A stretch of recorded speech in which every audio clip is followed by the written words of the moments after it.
right in. Good evening and welcome to tonight's broadcast of Week 8 of the LHSCA high school football season for a District 10-3A showdown between the St. James Wildcats and the visiting De La Salle Cavaliers.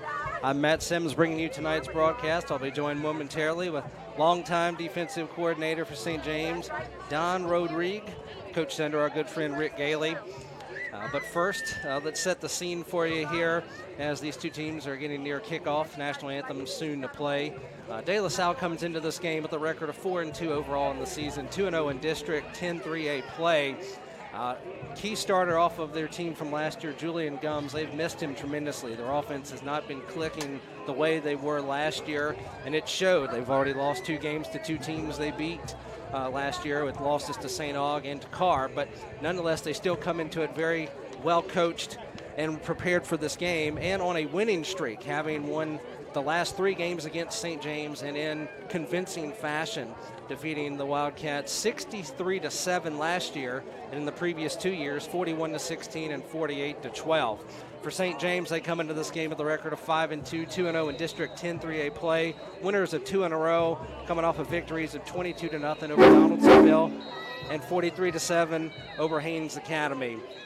And with the revenge factor at play here, and I think they've got to be smelling this one tonight, knowing that this is not a De La Salle team that is helmed, but the likes of Julian Gums at quarterback. And with that, I'm going to introduce my sidekick tonight, color analyst, Coach Don Rodrigue. And Coach, it's my pleasure to have you here on the broadcast with me tonight. Thank you, Matt. Really enjoy it. It's an honor to be here. And when Ken Drahan gave me a call Tuesday morning, I was ready and willing. And, you know, would be remiss without, of course, mentioning our good friend Rick Gailey here. You can't come to St. James and not think about him and how much we miss him. You coached for him for 16 years. 17 years. I was his defensive coordinator for 16.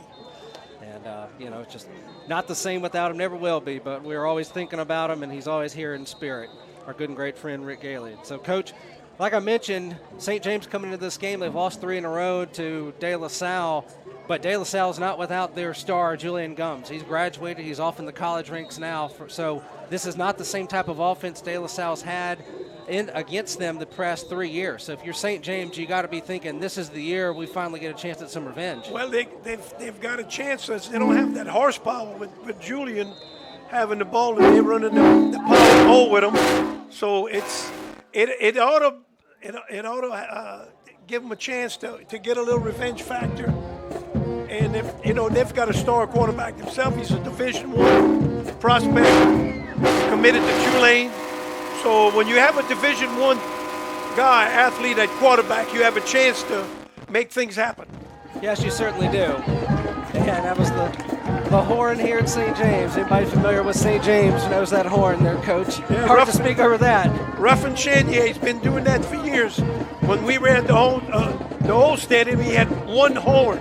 Now he's got multiple horns, so he's upgraded, like we do it on the internet and all the social media. Well, we'll give you the offensive starters real quick for St. James before we throw it to the national anthem. They're going to be taking the snaps under center. Quarterback Shamar Smith, he leads the way for the St. James team. 46 of 92 passing, 775 yards. He's got 9 touchdowns, 4 interceptions. He's also their leading rusher, carrying it 88 times for 654 yards and 5 touchdowns. So it all begins and starts with Shamar Smith for St. James, Coach. Yes, I mean he's the go-to guy. I mean, in the Lutcher game, he made a big-time play in a big-time game, threw in a touchdown pass with hardly any time left on the clock, and maybe he can turn the fortunes for the Wildcats against the Cavaliers tonight. Other offensive starters tonight for the Wildcats: Sean LaBouffe, Chaz Preston at wide receiver, Logan Gravois at wide receiver, Tyshone Williams at wide receiver. On the offensive line, Daniel King. We got Greg Rounds, sophomore, Jaheim Jones, a senior, Jaquan Jones, a sophomore, and Raleek Fleming, a senior. And also Jonathan Wilson will be getting the start tonight at wide receiver. The 2 teams have come to midfield. They're going to take. 12, Antoine Jackson. They're going to flip the coin. Number 46, see who gets this one. Zachary False. Pretty nice crowd out there so far tonight, Coach. Daniel Looks like the fans have come out. Number 62, Jaheim Jones.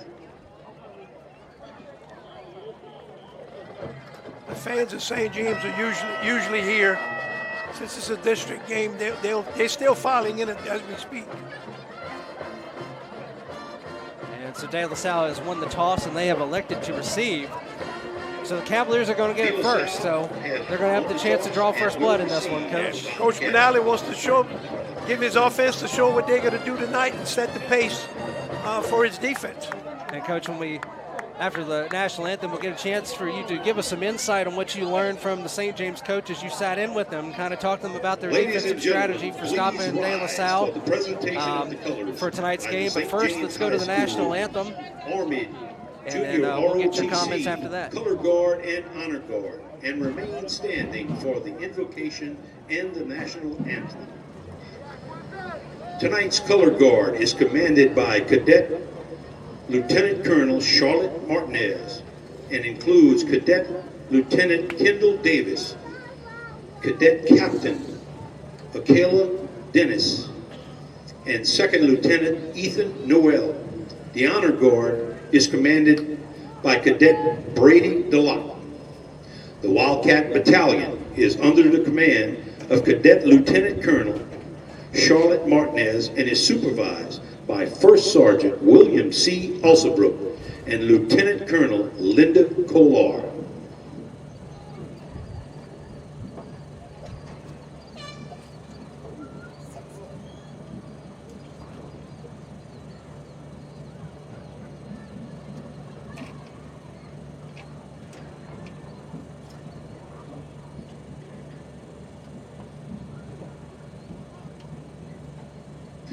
And now the invocation, tonight delivered by sophomore cheerleader, Kiera Wu. Dear Lord, tonight we ask your blessings on these young athletes that they may remain injury-free, so that as they learn to excel in this sporting endeavor, they may also learn to excel in the game of life, thereby creating a better community, a better state, and a greater nation. We ask that you watch over these parents and fans so that they may return safely home. We also ask, Lord, that you protect and heal all those affected by the recent hurricanes, Michael and Florence. Please give them all courage and strength to preserve and rebuilding their lives and property. We also ask you to help us all to support them in any way possible, showing us that by helping them, we serve you. We ask these blessings in your name. Amen.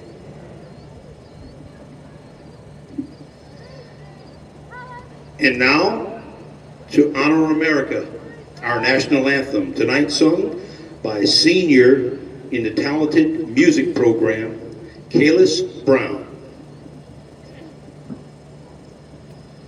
Oh, say, can you see by the dawn's early light what so proudly we held at the twilight's last gleaming, whose broad stripes and bright stars through the perilous fight o'er the ramparts we watched were so gallantly streaming, and the rockets' red glare, the bombs bursting in air, gave proof through the night that our flag was still there. Oh, say does that star-spangled banner yet wave o'er the lands of the free and the home of the brave?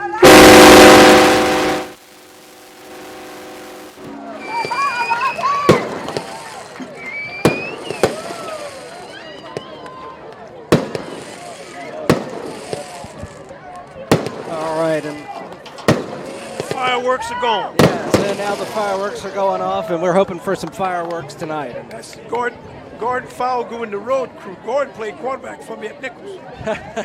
And both of his boys played here at St. James. And before we get to St. James's defensive strategy, let's give you the De La Salle starters to start this game so far. On the offensive line, right tackle Bryce Frick, 6'4", 293-pound senior. Left tackle Noah Devlin, 6'2", 265-pound junior. At center, Gabe France, 5'8", 199-pound junior. Right tackle John Martin, 6'2", 330-pound sophomore. Big boy there. Yes. Left guard Holden Karokowski, 6'2", 270-pound senior. At tight end, Lamaj Kendrick, 6'2", 220-pound junior.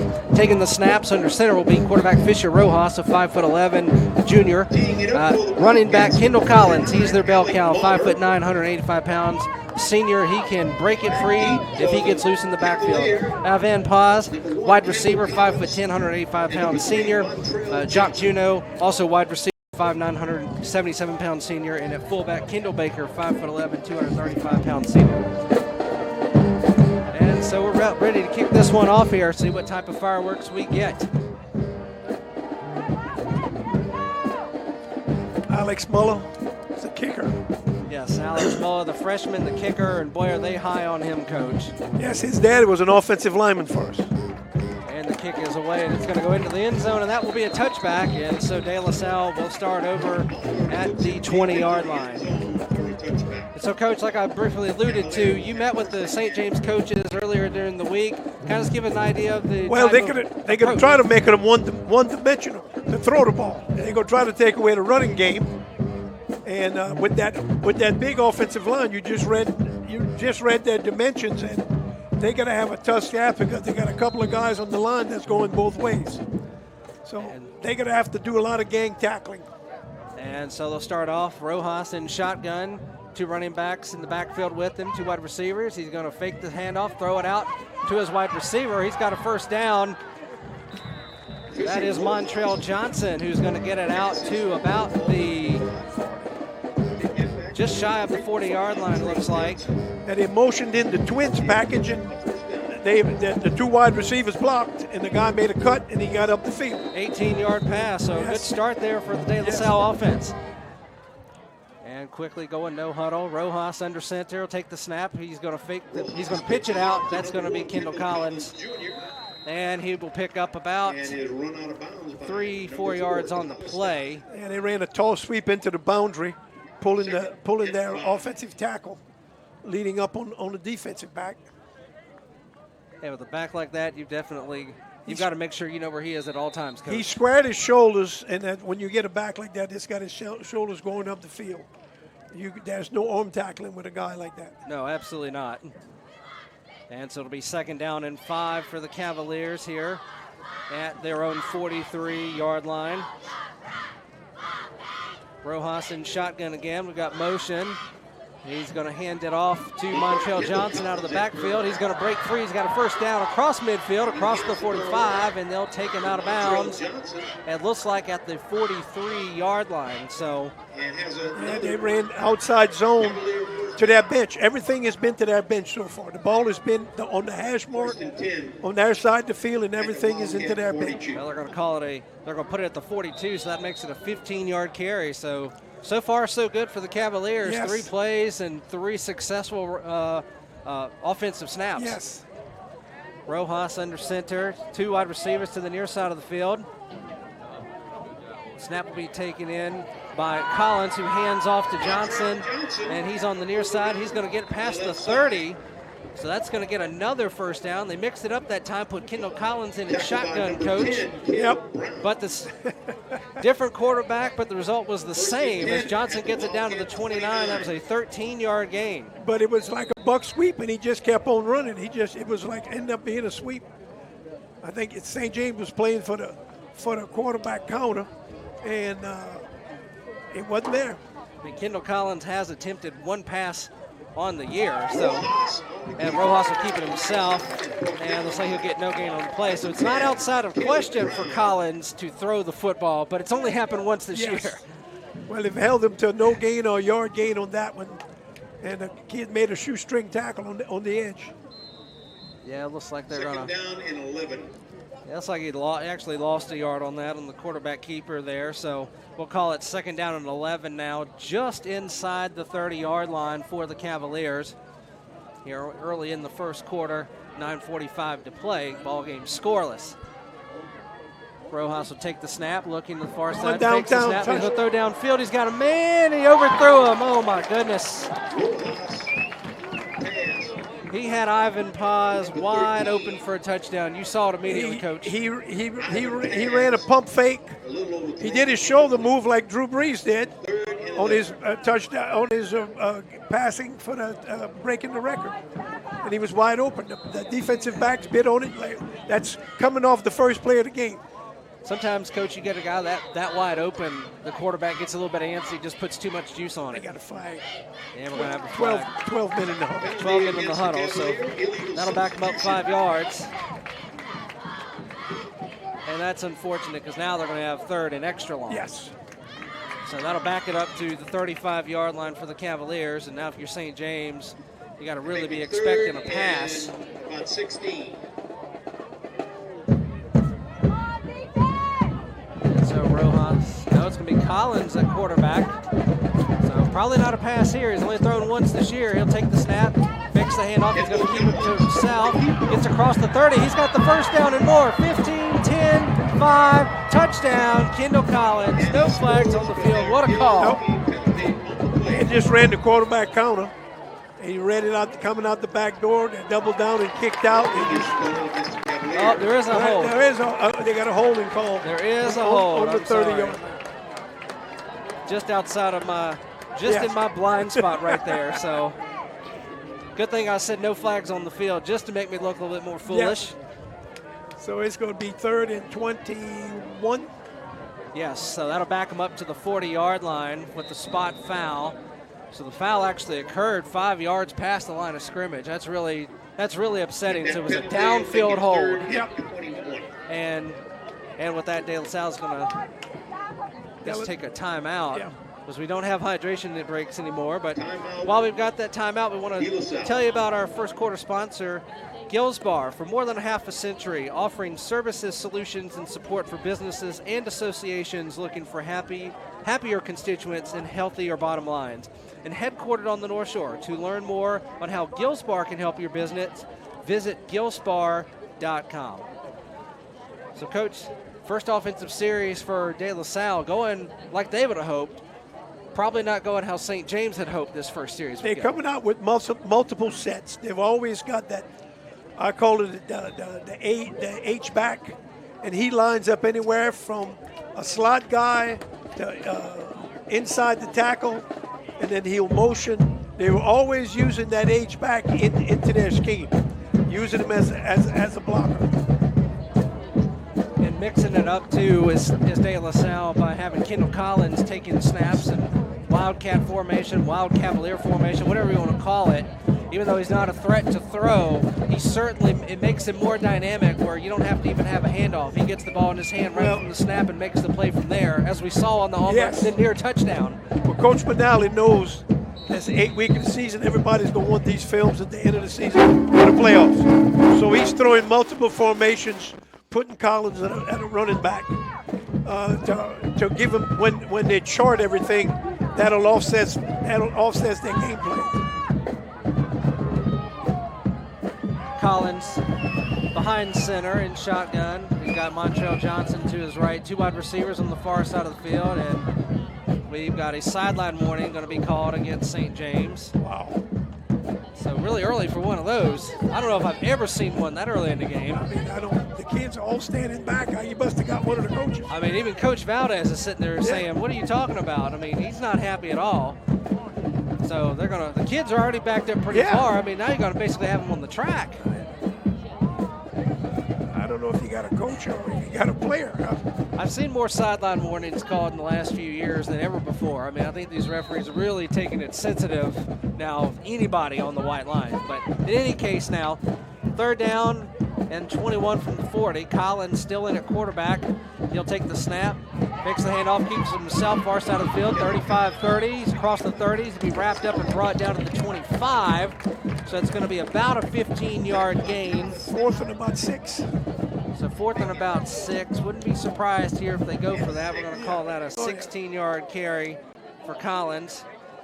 So he didn't score a touchdown, but he still got a healthy amount of yards. It's a makeable. Collins back under center. They are going to go for it on 4th down. And he's looking back to the sideline for the call. Montrell Johnson in the backfield to his right. 2 wide receivers on the near side of the field. Collins takes the snap, hands it off to Johnson. He's coming off the near side. He's got the first down. He's going to be down inside right to the 16-yard line. So 9-yard pickup on that play, and it's a new set of downs. So And that's a freshman with his hands on the ball. This first drive just keeps going, Coach. Yes. 1st and 10. First and 10 at the 16-yard line. And it's still going to be Collins there taking the snap in shotgun. Now he'll have Johnson to his left. Take the snap, fakes the handoff. He's going to keep it himself, go up the middle, and St. James snuffed that out right away. Well, St. James has got all 3 linebackers in the box. And that's why the outside, when they run in the outside zone, he just keeps running. Nobody makes him change his path. You know, he's got an arc, and he just keeps on going. He's not squaring his shoulders till he's 5 yards up the field. No, and it's hard to get the players. It's hard to have success running the football up the middle if you're not spreading them out to get them out of that box. They already know you're running, and if you don't have more than 2 wide receivers out there, there's no incentive to get the wide receiver or get the other linebackers out of the box. So shotgun for Rojas. 2 wide receivers far side of the field, 1 to the near side. Too many guys in the backfield. Collins keeping himself. He's around the 10. He's going to score. Now, is there a flag? I don't see a flag this time. That's going to be a touchdown for Kendall Collins. So it looked like both wide receivers were off the line of scrimmage, and they had 3 guys in the backfield. The referee must have decided he was close enough. So, fortunately for them, that is a touchdown for De La Salle, and they strike first, Coach. So you can't ask for anything better than that. First offensive possession, you go right down the field, basically have your way, and put it in the end zone for 6.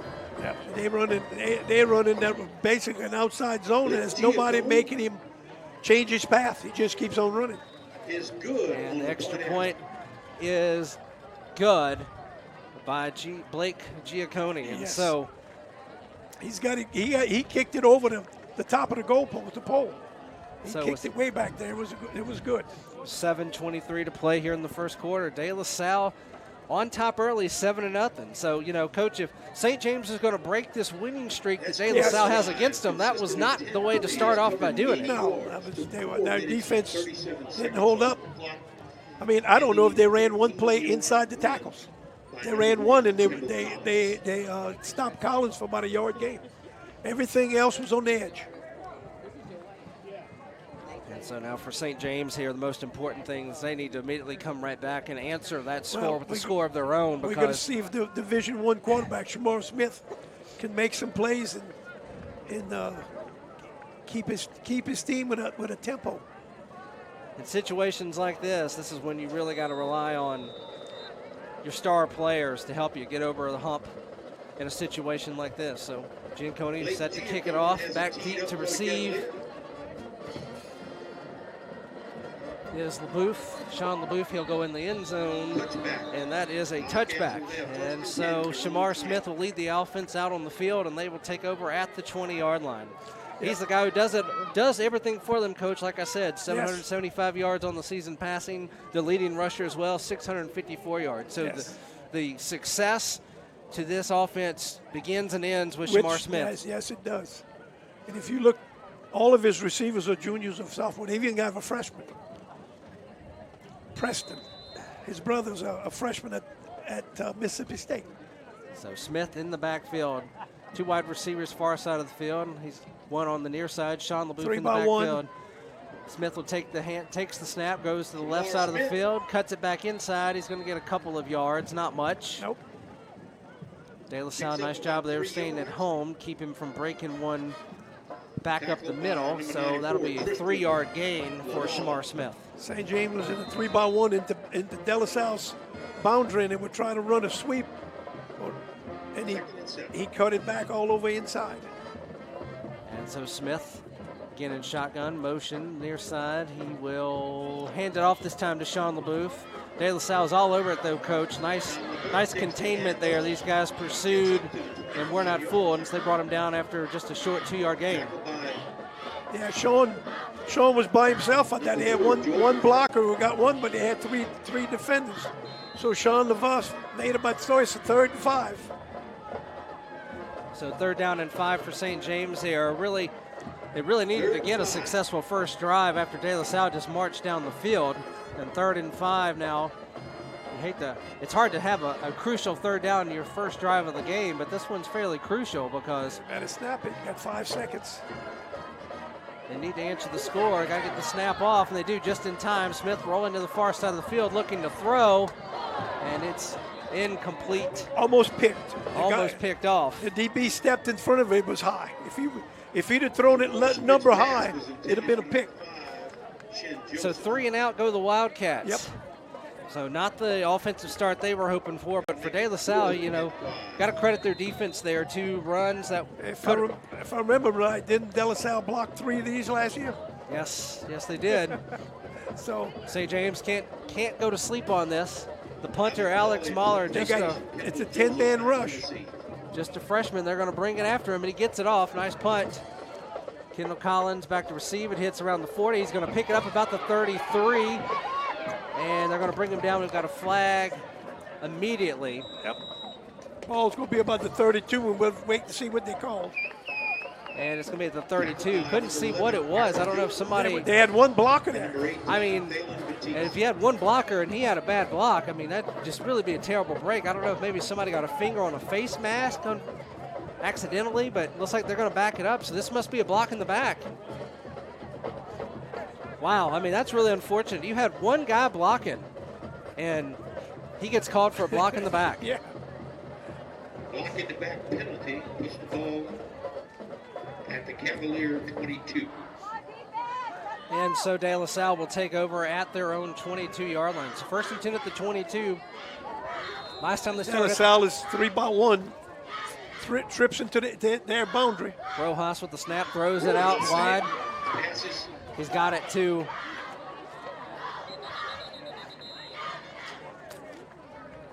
Trying to see. It was number 12. He got the pass out to number 12, Deontay LaBranch. So that was about a 6-yard gain on that pass. No, I'm sorry, about an 8-yard gain. My apologies. So it'll bring up 2nd down and 2 for Rojas. Trips into the. Yeah, trips to the near side of the field now, and he's got a receiver at the far. One back in the backfield. He will hand it off. No, I guess he made the first. Yes, we got the first. Yeah, looks like that's going to be about a 3-yard gain by Collins. By Johnson. So he'll get it up to the 34. So about a 4-yard gain on that carry by Montreal Johnson. St. James is being stingy inside the tackles.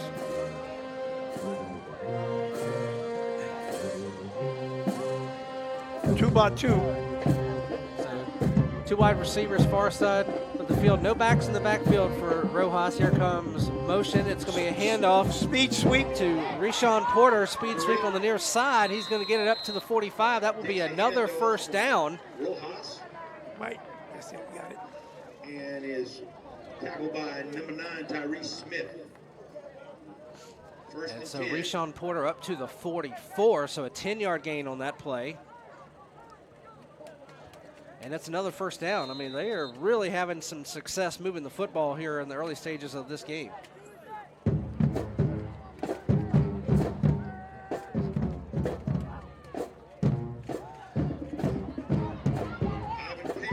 Pass out to Ivan Paz here on the near side of the field from Rojas up to the 49, 4-yard gain on the play. Yep. They've gone to the swing pass either to the back or to the number 2 receiver 3 times now. And their wide receivers are getting some good blocks. So it'll bring up 2nd down and 6 from the 49-yard line.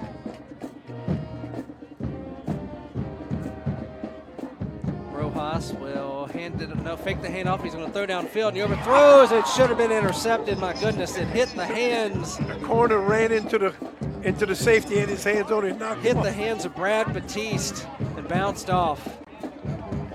His dad's a coach at St. James.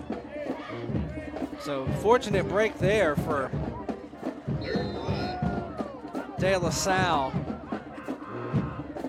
And that'll bring up third down and about 5 now. So chance for St. James to get a stop right about midfield. Collins looks like he's going to be under the gun. So they're going to bring Collins Nope. back out. Nope. Yep, Collins under center. One wide receiver near side, that's Johnson. He's going to go in motion. He'll hand it off to Johnson, and he's going to get it up to about the 50. So maybe a 1-yard gain for Montrell Johnson on that play. Didn't really fool him there. St. James defenders doing a nice job of staying at home and not allowing. St. James defensive back got his heel to the line of scrimmage and made him stop his feet. And then the cavalry can come and take over. Yes. If I'd be St. James, I don't know if I'd get back in the punt. They're going for it. They're going to go for it, fourth down. Unless they get a quick kick. Yeah, I imagine you'd have a hard count right here, try to draw them off sides at the very least. And that's exactly what it looks like Rojas was trying to do. Now he's looking to the sideline. 2 seconds, they're going to call timeout or take the 5 yards. I mean, I don't know why. I mean, I know you may have looks like they're going to. They will take the 5-yard delay of game. Yep. So, okay. So, delay of game, that'll back them up 5 more yards. So, I guess that'll make them feel more comfortable about their chances here. The punter is Miguel Lean. Number 81, Tyler Mitchell. Yeah, Miguel Leo. Formation. He'll come on the punt, trying to pin them back deep here and see if he can get St. James deep in their own territory once again. It's LaBouffe. He's calling for the fair catch, and he backs off. It hits. It bounces inside the 15, and it's going to stop just inside the 15 at about the 14-yard line. Ball is down around the 15-yard line of the Wildcats. So they will 75-yard drive to even the score. So now they're going to have to take back over once again deep in their own territory, Coach. Not an easy task to ask at all. And their first drive, they went 3 and out, gained a total of 5 yards. Yep. And almost had it picked. Almost had it picked, that's correct. So both quarterbacks now have nearly thrown interceptions, and both have gotten away with it. 3 minutes, 32 seconds to play in the contest. De La Salle leading 7-0. So St. James trips into the St. James's boundary. Yep, so we've got trips receivers to the near side. They're in a pistol look, and that's LaBouffe behind Smith. One wide receiver on the far side of the field. He's going to take the snap, and he's going to fake the handoff, keep it himself. Jukes out 2 defenders. He's across the 25, out to the 28, to the 29. That's going to be a first down by the 30-yard line. So starting at the 15, that's a 15-yard gain. So finally got in space with him, so he can go one-on-one, and his athleticism took over on that one. And so nice job there by Shamar Smith. 2 nice moves there to fake out defenders that help create that space. And St. James has their first down of the night at the 30-yard line. So 2 wide receivers far side of the field, 1 on the near. Smith and LaBouffe in the backfield in pistol formation once again. Now LaBouffe will move out to Smith's left. Motion, it will be a fake handoff. Smith is going to keep it himself, but he's right there. A host of defenders bring him down. 97. Number 97. Leading tackler on the team. 97. Theodore Tyler. Yes, 97 and 94. Tristan Llewellyn and Theodore Tyler, both right there. He faked the handoff, and as soon as he decided to keep it in, he had Llewellyn and Tyler both right in his face. Yep. They played with a tight end that time. So 2nd down and 10. Smith will take the handoff. This time he's going to hand it off to LaBouffe. And that'll be maybe a yard gain on the play right up the middle. We'll call it 2. He gets up to the 32. 3rd and long. So it's going to be 3rd and long. So it's 3rd and long from the 32. We're going to have trips receivers to the far side of the field, 1 on the near side. And pistol formation. Now LaBouffe will come out to Smith's right. Smith takes the handoff. He's got pressure. It's a screen pass to LaBeouf. And De La Salle, what a great play. We are going to have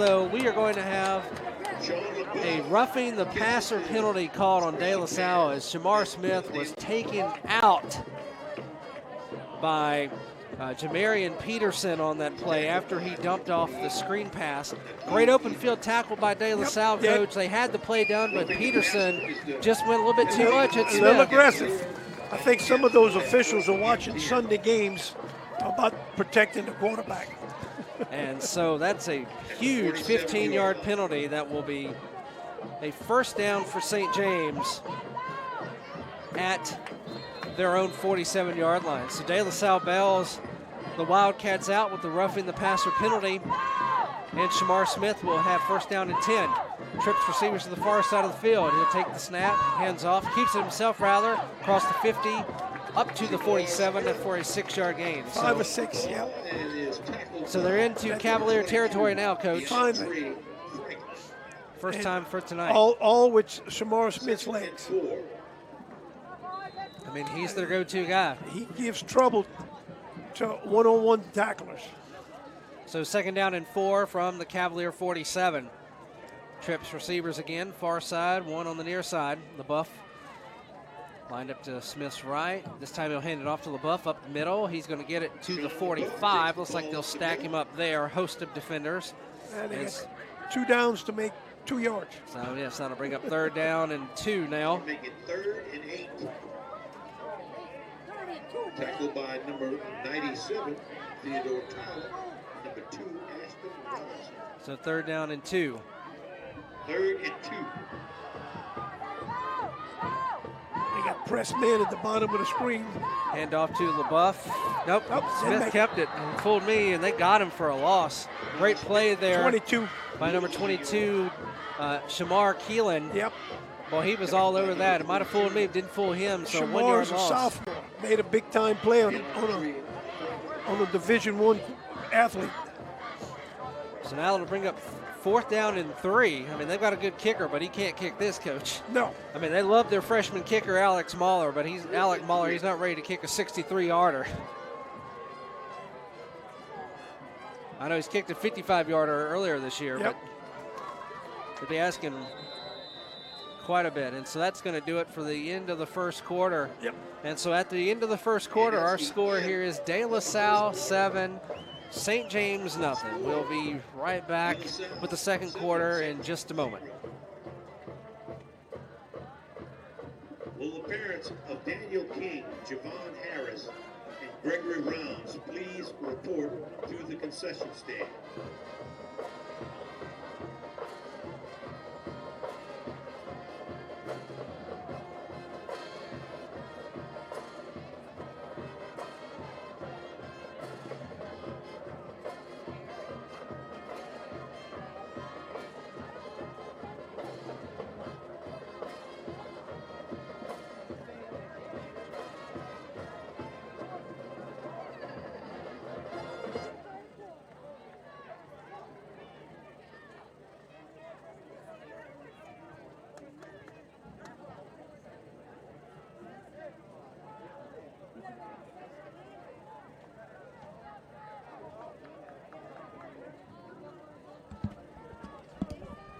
And we're back here at St. James High School, Wildcat Stadium, second quarter set to begin. St. James is going to have a 4th down and about 3 yards to go here to try to get a first down, Coach. And they're going for it. Yeah, they're going to go for it. Why not? So trips receivers near side of the field. Smith and LaBeouf in the backfield.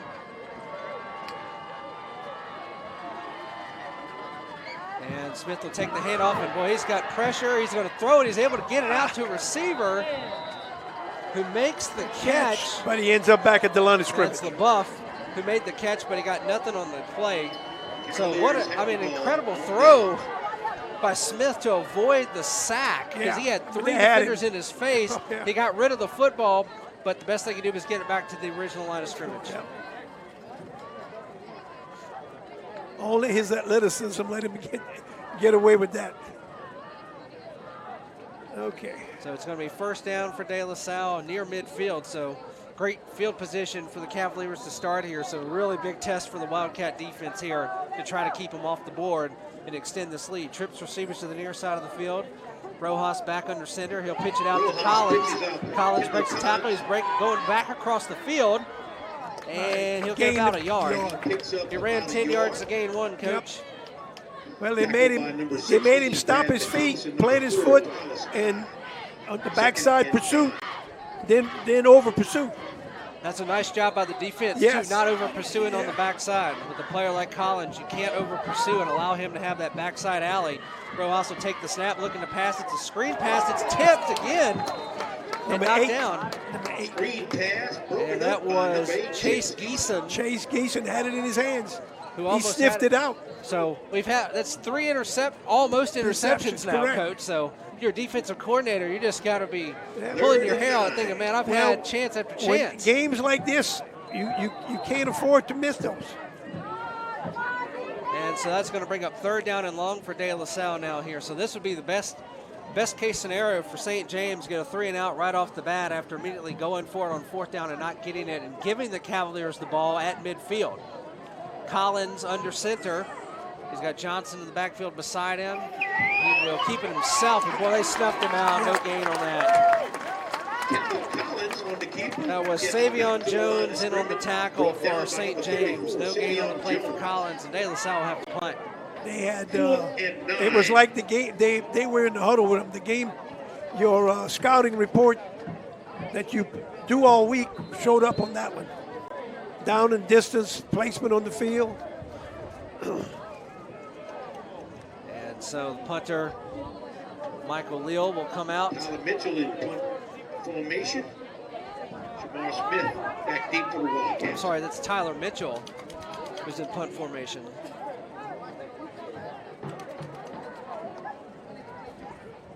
And they get the punt off away. LaBeouf back to receive it.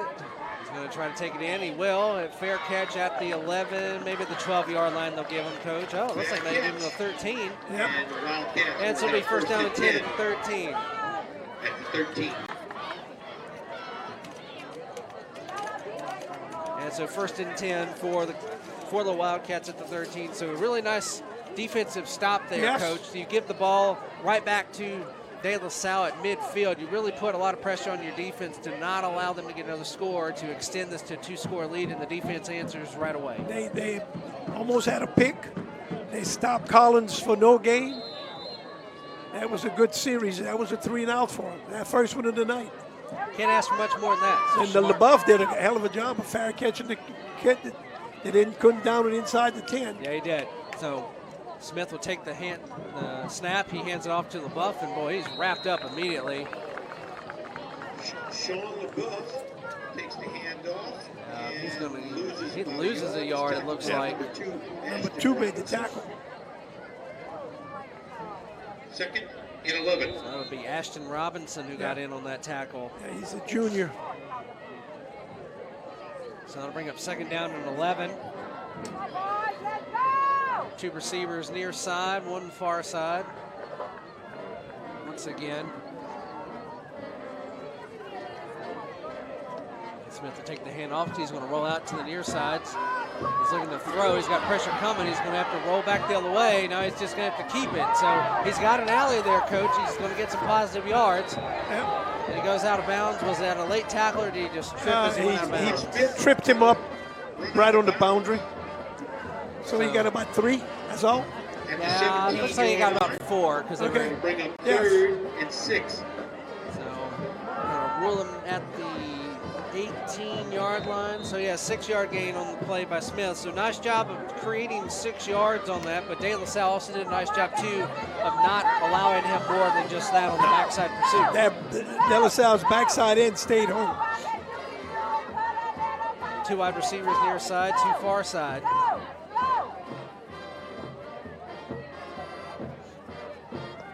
And so Smith will take the snap, looking to throw. He's scrambling. He is going to be almost brought down. Gets the snap off, though, so it's incomplete, so he avoids the sack. But, boy, he was getting pressure by Jamarian Peterson once again. That was the same person who was pursuing him last time, too. Sophomore defensive end.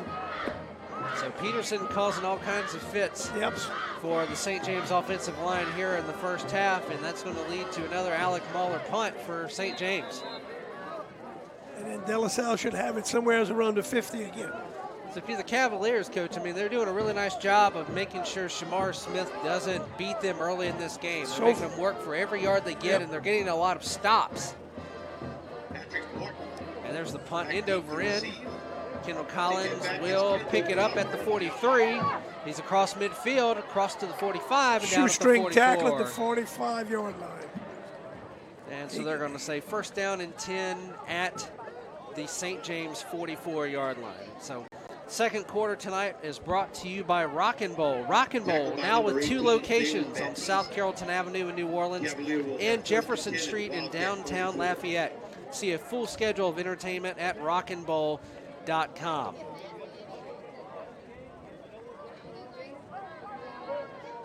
So first down and 10 at the St. James 44-yard line. Rojas take the snap, looking to throw. Now he's going to dump it out to Johnson. He overthrew him. It's not a lateral because the ball did move forward, so that's just an incomplete pass. They sure going a lot to the sophomore, Montrell Johnson. Yes, they are. Trying to get the ball back to him. Yes. And so he faked. He did like a little pump fake, then tried to dump it off to Montrell. And once again, just putting too much heat on the ball, Coach, overthrowing his receiver. Yeah, because he had some blockers. Yeah, if Johnson catches that, he definitely is getting some yards out of it. You can see that Ryan and them, their game plan is to block. They thinking their wide receiver can handle the DBs and giving the ball in space. I mean, Montrell Johnson only 2 catches, 9 yards so far in the season. That's a handoff, and that's going to get nowhere. Yep. It's going to be 3rd and long again. That's going to be 3 possessions in a row for 3rd and long. Kendall Collins loses a yard on that play. That'll bring up 3rd down and 11 at the 45-yard line.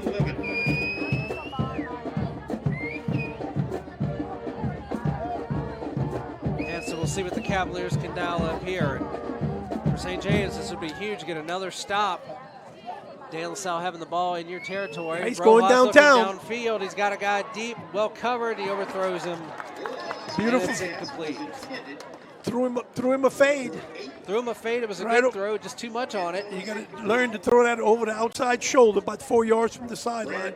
Receiver's got to take that DB and just lean on him to the inside and then catch it over the outside shoulder. And so the punt team will come on, and it will be Tyler Mitchell once again. Tyler Mitchell, number 81 in punt formation. Shamar Smith back deep. Shamar Smith is back deep to return. So we're going to have Smith back to return the punt now. So he really does do it all. 15, 20, 25, 30, 35. He's 35 yards from the line of scrimmage. Giving a lot of respect to the punter. And he does hit a nice punt. And Smith is going to bring it in. Boy, he took a big hit. He hauled it in about the 16, got it up to the 19. That's when he was met. And I thought he actually took it in the breadbasket. I thought it hit off his leg. I thought he might have fumbled it, but he kept it. So you can see the replay there. He does manage to hang on to it, but took a good pop there. Not typically what your quarterback to have. Yeah, well, if you're a college recruit and you see an athlete make that play and take the hit, you check that box off. That's good. So first down and 10 at the 19-yard line for St. James. Looking to get some success, trying to get some points on the board here as they trail 7-0 in the second quarter. Smith take the snap, throws it, and boy, he just airmailed that one, Coach. Looking for his wide receiver, Shaz Preston, on the near side, and I mean, just totally airmailed it. I don't think Abdul-Jabbar could have caught that one. E.D. White and Salle 7-7 at the end of the first quarter. All right. Second down and 10 at the 19. Handoff to LaBeouf across the 25. Nice run. That's going to bring up 3rd down and short as he gets up about a yard away from the sticks. So he's going to get up to the 28, so 9-yard game. You got some connections there, that South Lafourche E.D. White game, huh, Coach? Yes. Grandson's a starting defensive lineman. Proud my grandpa. daughter, my daughter's letting me know what's going on. He made the first tackle of the game. All right. So third down and 1 now for St. James here. Short yardage opportunity.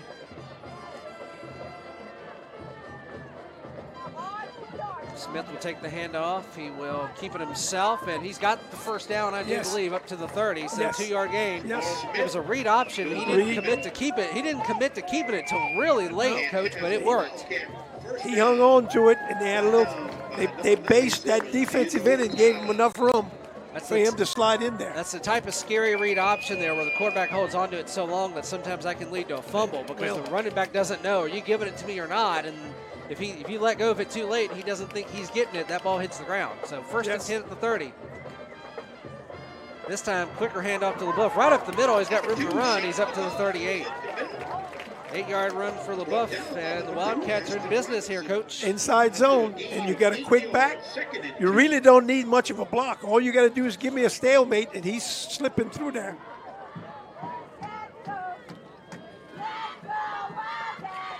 And second down and 2. Smith to take the handoff, take the snap, hands off to LaBeouf rather, and that's going to be another first down up to the 40-yard line. That should move the sticks. And the coaches in the box for St. James, the defensive end crashed on the back. They had nobody for the quarterback on that one. So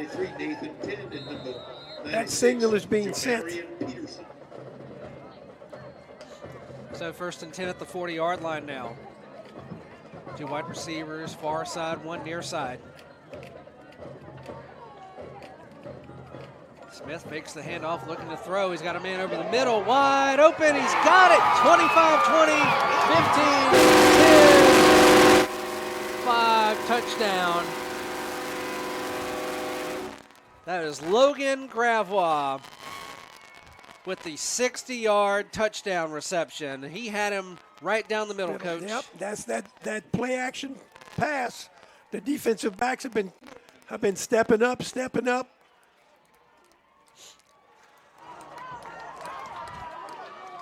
And so that was the break St. James needed, the big score to put them on the board, and now the extra point, a way to tie it up, swinging gate formation.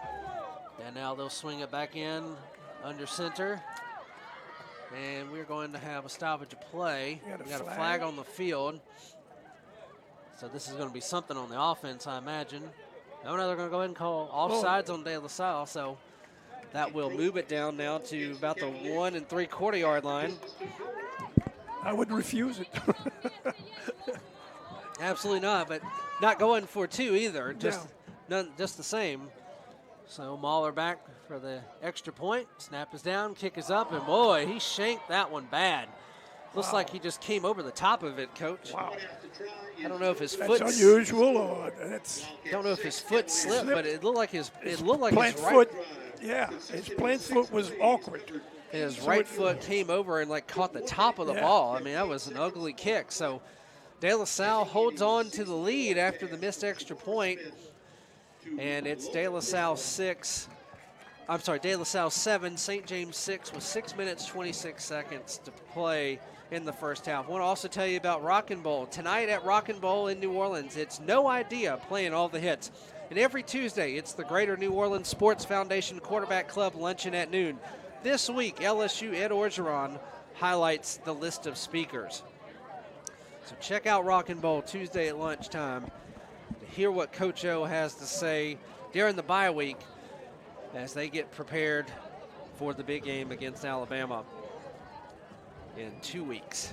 Well, the big game is tomorrow because it's the one that's true. Your next one. That's true. That is Coach speak at its best there. The biggest game is the one I'm playing this week. And them, when I understood they lost a defensive lineman, Big Foco, and so they playing. Wow, that doesn't help us. No, it doesn't help them at all. So Mahler set to kick off for St. James. Back deep to receive will be Collins. And Johnson. It's returnable. It's returnable. He hauls it in about the 2. And he's got it up to the 20. And he's got it up to about the 25-yard line So a nice return there by Kendall Collins. And now we'll see if De La Salle can answer the St. James score with one of their own. Tackle made by number 4, Tyler Stive, and number 16, Brad Batiste. It's got to be really disappointing, Coach, when you have a big play like that for a touchdown and then you miss the extra point. You're celebrating, but you got to celebrate with a low voice. Yeah, I remember my playing days. We had so much trouble kicking extra points my senior year that our coaches abandoned it. Week 7 just went to the 2-point conversion. Rojas hands off to Collins up the middle. And he's going to get it up to the 31, so about the 30, so they'll call it a 5-yard gain for Kendall Collins. I think Coach Manali was experimenting with Collins at quarterback, wanted to see how their offense would do. He's back with Rojas. Rojas, another handoff to Collins, juking, and he's going to be brought down by Aram Joseph. Joseph stayed at home and didn't fall for any of the juking. And that's going to be about He's waiting for a hole to open instead of running to the hole and let it happen. He's trying to find something. Just run. Very slow developing play too. Yeah. Handoff to Collins on the near side. He's going to break. I'm sorry, it's Johnson. He's got a first down, but we've got a flag. That's going to be a hold for an illegal block. So this is coming back. 2 flags down. They both saw it. It's never a good coach when you run it off the side and you see the head ref and the lineman throw a flag. That wide receiver trying to get him, and he got his hands outside. You got to keep him inside. Keep the hands on that numbers, and turn him loose when you have to. That's the 4th penalty of the night now for the Cavaliers. They tipping 50 yards in penalties, and we still got 5 minutes and a half left in the second quarter. Yeah, and that's a real killer because that was a first down on that play. So now that'll back them up all the way to the 21. So now they're going to have 3rd down and 14. So you go from 1st and 10 to 3rd and 14, Coach. And that's 4 possessions in a row that they're 3rd and long. Definitely makes it easier for the Wildcat defense. Collins takes the snap, hands off to Johnson. And he'll get across the 25, but nowhere near the first down marker as they'll bring him down. And it looks like they'll bring him down at the 27. So a gain of about 6. And they're going to have to punt again. So the defenders are doing a nice job of staying at home for St. James. They're the defensive coaches for St. James have made an adjustment. They keep on switching kids in and out, skilled guys with defensive linemen. And so far in the second quarter, it's working. Nope. Another flag? What he's got? Timeout, St. James. So we got a timeout from St. James. While we have a timeout here, we'll take a quick moment to tell you about one of our other sponsors, Gibbs Construction. Gibbs Construction, a leader in the construction industry in Louisiana and the Gulf Coast for more than 35 years, transforming dreams, visions, and plans into reality. Gibbs Construction. Has partnered with Wackus Blackhall and the Marathon brand to bring Vashri a great convenience store experience. So De La Salle success on the very first drive, Coach, but since then, St. James has done a nice job of bending a little bit, but not breaking at all. And that second drive, they moved it all the way, but then penalties kept on backing them up. Last year at this time, I think the score was like 28-0. It was certainly forgettable for St. James by this point last year. Tyrell Fleming, St. James cheerleader. Tyrell Fleming. Please come to the press box for your gas card.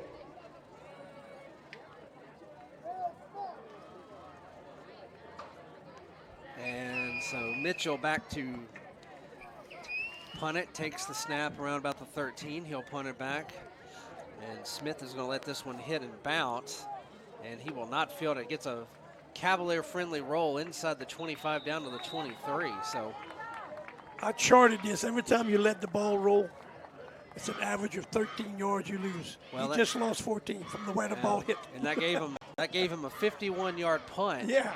So very nice punt there for Tyler Mitchell. And you talk about flipping the field. Yes. That really flipped the field there for St. James. And so now instead of looking at maybe having it around the 40 or 35, now they're back inside the 25 and another familiar starting spot for the Wildcats here.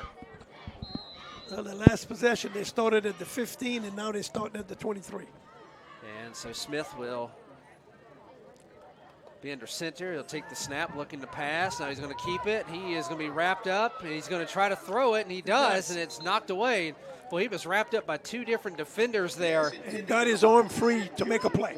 That was number 51 for De La Salle, Logan Guerrera, who was one of the first ones in there. Yeah. And I tell you what, they've done a nice job of getting to him, but they just haven't been able to sack him. And he's made 2 plays. that is pocket awareness, to know Yes. that you are still on your feet and that you can get rid of the football and get it in the vicinity of a receiver to not get a grounding call.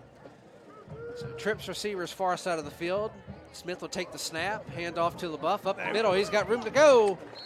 And they're going to bring him down at the 30-yard line, just past the 30, 32. Tell you what, both guards and centers are zoning, and they climb into that linebacker. They're doing a heck of a job. Okay, the last time Shamar kept it. Let's see what this right end's going to do, because the last time he crashed on it. 9-yard game there for LaBeouf. He'll take the handoff, keep it himself, bouncing around. He's going to get it, but he didn't get much. But all he needed was one. Yeah. Looks like he got 2. And so it is a first down for Shamar Smith on that play. So Shamar made a play. The defensive ends crashed, and they walked that backer all the way down to the line of scrimmage. Shamar saw him and planted his foot and went away and got the first, because he wouldn't have got it. So he read it in a hurry. So first and 10 at the 35. Smith will take the handoff, or take the snap, hands it off to LaBeouf, who gets out to the edge. He's tripped up. There's a flag down on the field. Boy, that came in from way back at the 39. It's a 4-yard gain as it stands now. He was tripped up by number 2, Ashton Robinson, on the tackle. This must be a holding call on one of the wide receivers. That must have been a pretty clear penalty for the back linesman to see that. I mean, that flag came in from the De La Salle side of the field, Coach. I mean, just came flying in. Call holding. And it will be a hold, so that will back him up 10 yards. First penalty against St. James on the night, and that'll put him at the 30. That'll make it first and 15. So first and 15.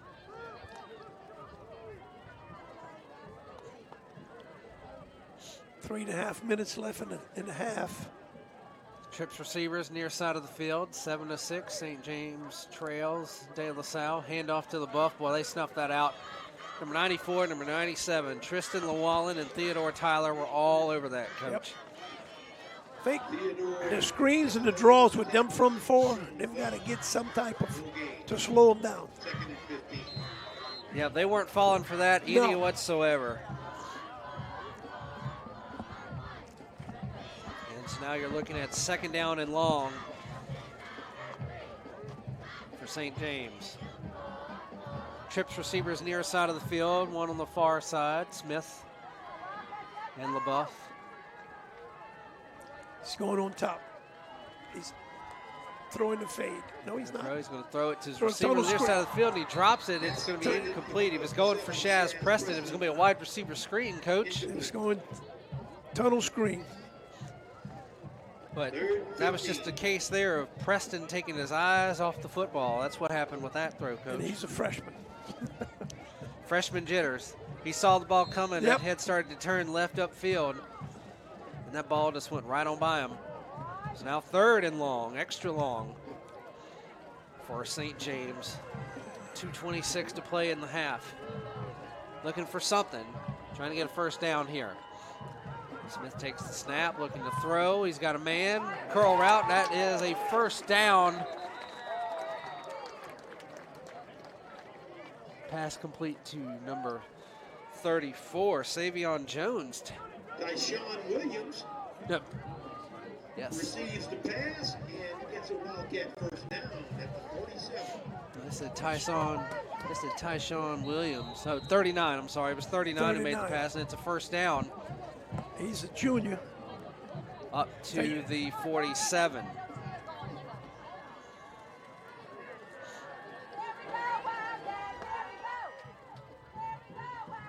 So Smith will take the handoff, rolling out near side. He's going to get across midfield. He loses the football, and they're going the other way with it. 97. Number 97, Theodore Tyler, recovers it, and he is... I'm sorry, number 93, Nathan Penn recovers it and returns it all the way back to the Wildcat 35-yard line. Wow, how shocking is that? Shamar put his head down, and they put that hat right on the ball. It came flying out of there. I mean, that's why they tell you keep two hands on the ball, you keep a firm grip on it, Coach. So, I mean, he got the ball just across midfield, so he's going to actually get a gain. He was going to have about 5 or 6 yard gain. 5 yards on it, but then he turns the football over. And now, just like this, flipping the field in all the wrong ways here. And giving De La Salle the ball at the 35 to start. St. James is starting to move their inside people. 2-yard run by Kendall Collins up to the 33. Second down and 8, but I mean, what a tremendous play by the defender. Putting the head on the football to knock it out. Yep, and the defensive lineman ends up with it. I mean, that's a defensive lineman's dream, right? Yes. Suddenly wind up with the football running downfield. Hand off to John. No, Collins is going to keep it himself. Jake makes a juke move. He's got an end zone touchdown. Kendall Collins, this time no flags on the field. No flags. And that's going to be a 33-yard touchdown run for Kendall Collins on the keeper. Made one guy miss. Made one guy miss, and there was nobody out there behind him. That's all it took, They Coach. sealed everything. The linebackers, the defensive end was all inside. The corner comes up on the line of scrimmage, and one-on-one with Collins, he's going to win most of the time. And so just like that, St. James went from moving the ball inside De La Salle territory to now 2 plays later, it's a touchdown for the Cavaliers. Extra point by Blake Giacconi is good, and it is now De La Salle 14, St. James 6. So we talked about taking the wind out of the sail earlier, Coach. Yep. When you score on a big play, a turnover will take the wind out of the sail faster than anything. Turnover. So great play there by the Cavaliers to get the turnover, get it back to the 35, and then they rely on their best player, Kendall Collins. Yep. Put him back there in the Wildcat formation, kept it himself, made one defender miss with his juke move, and it was off to the races. Yep. And you're not going to catch him in that case. No. I mean, how many yards he had coming into the night? 600 and what? Kendall Collins with 320 rushing yards, 4 touchdowns on the night. So there was a game that he was out earlier in the season. Yes, his ankle was gimpy. I think it's safe to say it's 100% tonight. Yes. He's got 11 carries for 79 yards and 2 touchdowns so far. So that leading rusher is a sophomore, Montrell Johnson. Yep. And they don't mind giving him the ball. And so Giacconi set to kick it off. LaBeouf and Smith back deep. Somebody's going to return this one. It's going to be LaBeouf. He hauls it in at about the 12. And they'll take over at the 31-yard line. So now St. James, they got to get an answer here, Coach. You got to find a way to answer this to score. You get the ball to start the second half, fortunately. So the momentum just isn't, you haven't been able to get it to go your way. What better way to get the momentum to go your way than to score to end the half and get the ball to start the second half with the chance to get another score? You got a minute and 3 left. Make a first down, get some momentum. And if you can hit another pass and that's time running out, and Muller can have a chance at a field goal. All right, first down and 10 at the 31 here. Smith takes the handoff, looking to throw. He's got a man on the curl route on the inside. He makes the catch, keeps the foot in. That's number 5, Shin Joseph. And that's going to be a first down. So from the 31. He's a junior. So another junior coach. Yep. So from the 31 up to the 44, so 13-yard gain on that pass. So nice play on first down. De La Salle's defensive backs are playing 7 and 8 yards off. Smith looking to pass. He's pocket collapsing. He's going to scramble, dumps it out. He's got a man. That's cross midfield to number 14 to Logan Gravois. And he's going to be close to a first down. I caught it a little bit early, and they will give it to him. So 10-yard. Again, he was in the grasp. That right arm was free, and he found the receiver. This time he had a chance to complete it, and he did for a first down. So first down for Gravois. So first down at the 46, and pass is incomplete. Went right through his hands. It was a little high, but it's a catchable pass.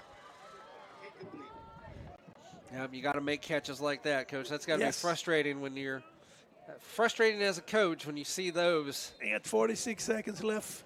If you're going to have a chance to beat these guys, you got to make all those plays and can't turn it over. Your A game has to show up tonight. Second down and 10, 46. Quick pass, incomplete.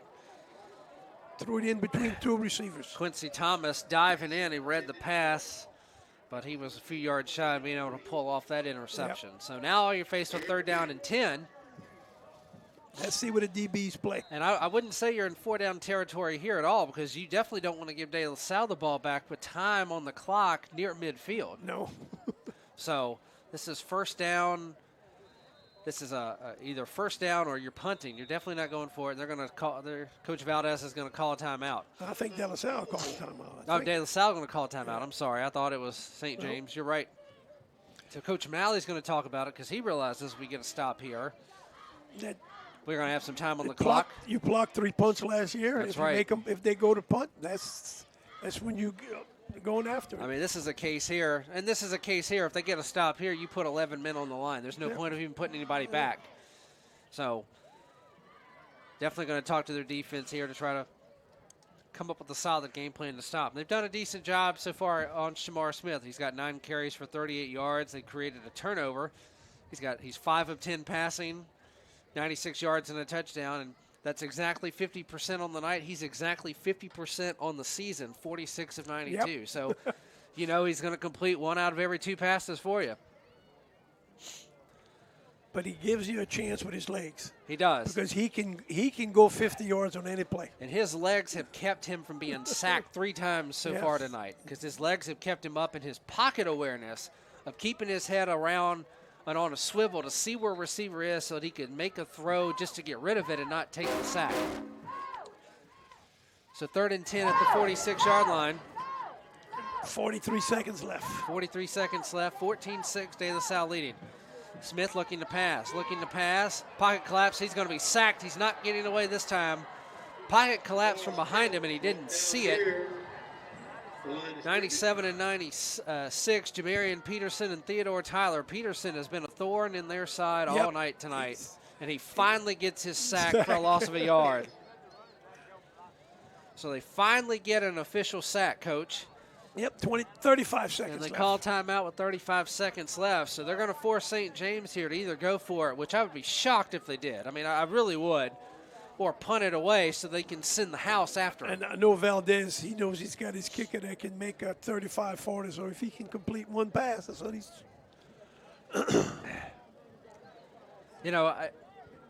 If you're inclined to go for it here, Coach, it's not too crazy to know that they're going to bring the house at you and pull some trickeration here. Well, they've been getting at him with the front 4. I mean, they don't have to bring people for pressure. Well, they're going to go for it here. They're going to bring Smith and the offense back out on the field. So Coach Valdez he's thinking they're going to get the first down, a risky move. If they don't get it, De La Salle's got it at midfield with time on the clock. So let's see, 4th down and 11 at the 47 for the Wildcats. Smith looking to pass. Pocket collapses. He's going to be tackled from behind. Yep. And who do you think it is again? 96. Number 96, Jamarian Peterson.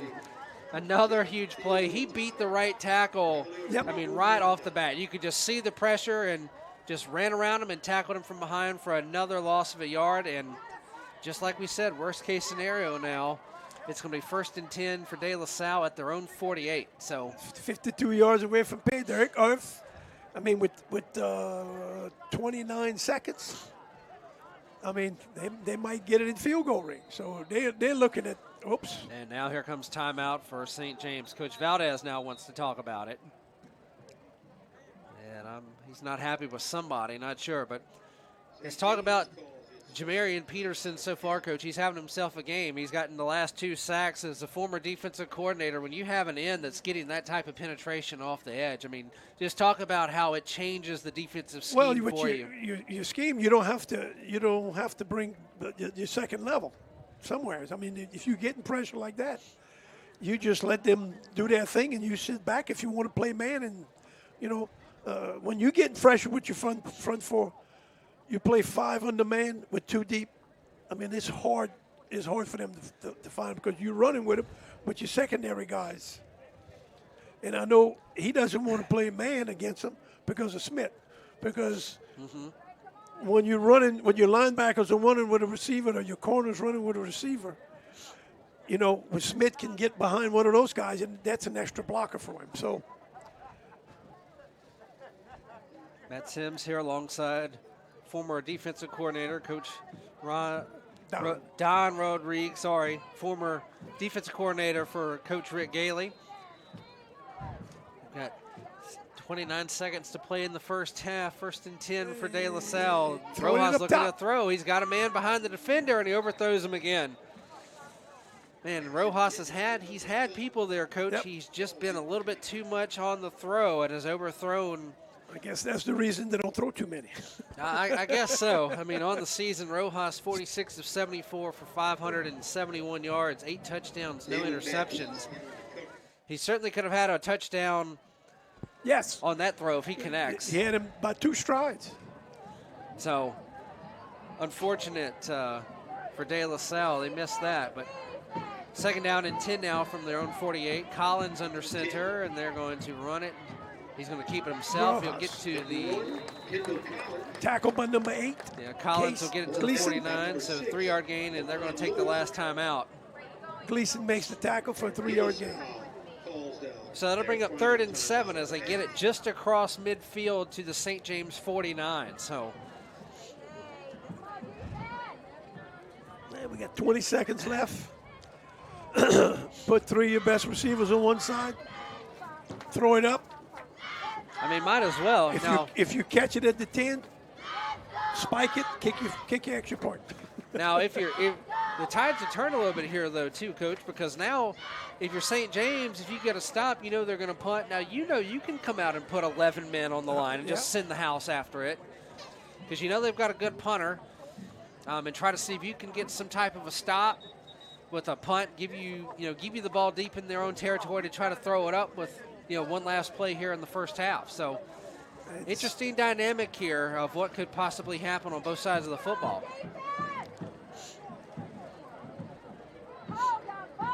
So Rojas will be back in at quarterback. 20 seconds to play in the first half. 14-6, De La Salle leading. Where's number 1? That's what he is lined up in the slot. Yeah. On the trips receivers, far side of the field, Kendall Collins is in the slot. Rojas looking to throw running the rail and he's open. He's going to throw it deep. He didn't overthrow that time. It's intercepted by St. James. That is number 4. He's got room to run, and he's going to be tackled by Ian Pass. That is number 4, Tyler Steeb with the interception, hauled it in at the 25. And he gets it all the way back to the 49. So 5 seconds left on the clock. So St. James will have a chance for the good old Hail Mary here. You're right. Tyler's dad was a heck of an athlete for us.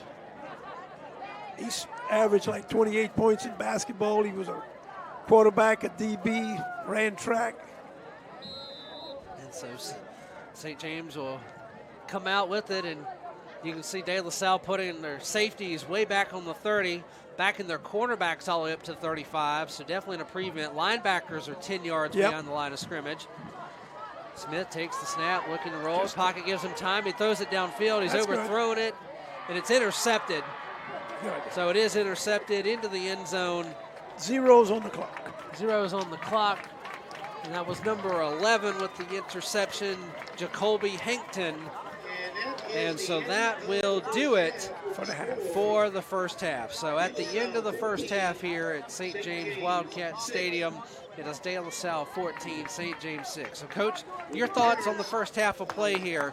Well, De La Salle had like 2 quarters on offense. The first quarter was all theirs. They took it. Their first drive, they did what they wanted.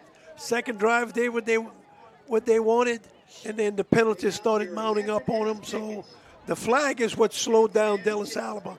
Then St. James, and they didn't do anything in the first quarter. The second quarter, they moved the ball. They put some first downs back to back in that little zone, and they hit a couple of little passes. So, then they threw one downtown and found a guy open.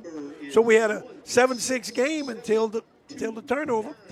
And defensively for De La Salle, you have to be impressed with the pressure Jamarian Peterson is getting. When you have a speedy quarterback like Shamar Smith, it is very rare to see a defensive end get sacks by sacking him in the pocket from behind. Because that means he's going around the tackle, the pocket has collapsed, and the quarterback hasn't had a chance to escape that containment. No. So that's very impressive, Peterson having him a game so far in the first half. So at half, it is De La Salle 14, St. James 6. We will leave it here at halftime and rejoin you here a few minutes before the start of the second half with stats, and we'll set the stage for the second half. Matt Sims here alone with Coach Don Rodrigue, former defense coordinator for the St. James Wildcats.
Half winning number 167, 2924.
Welcome back. Halftime here at Wildcat Stadium, St. James High School.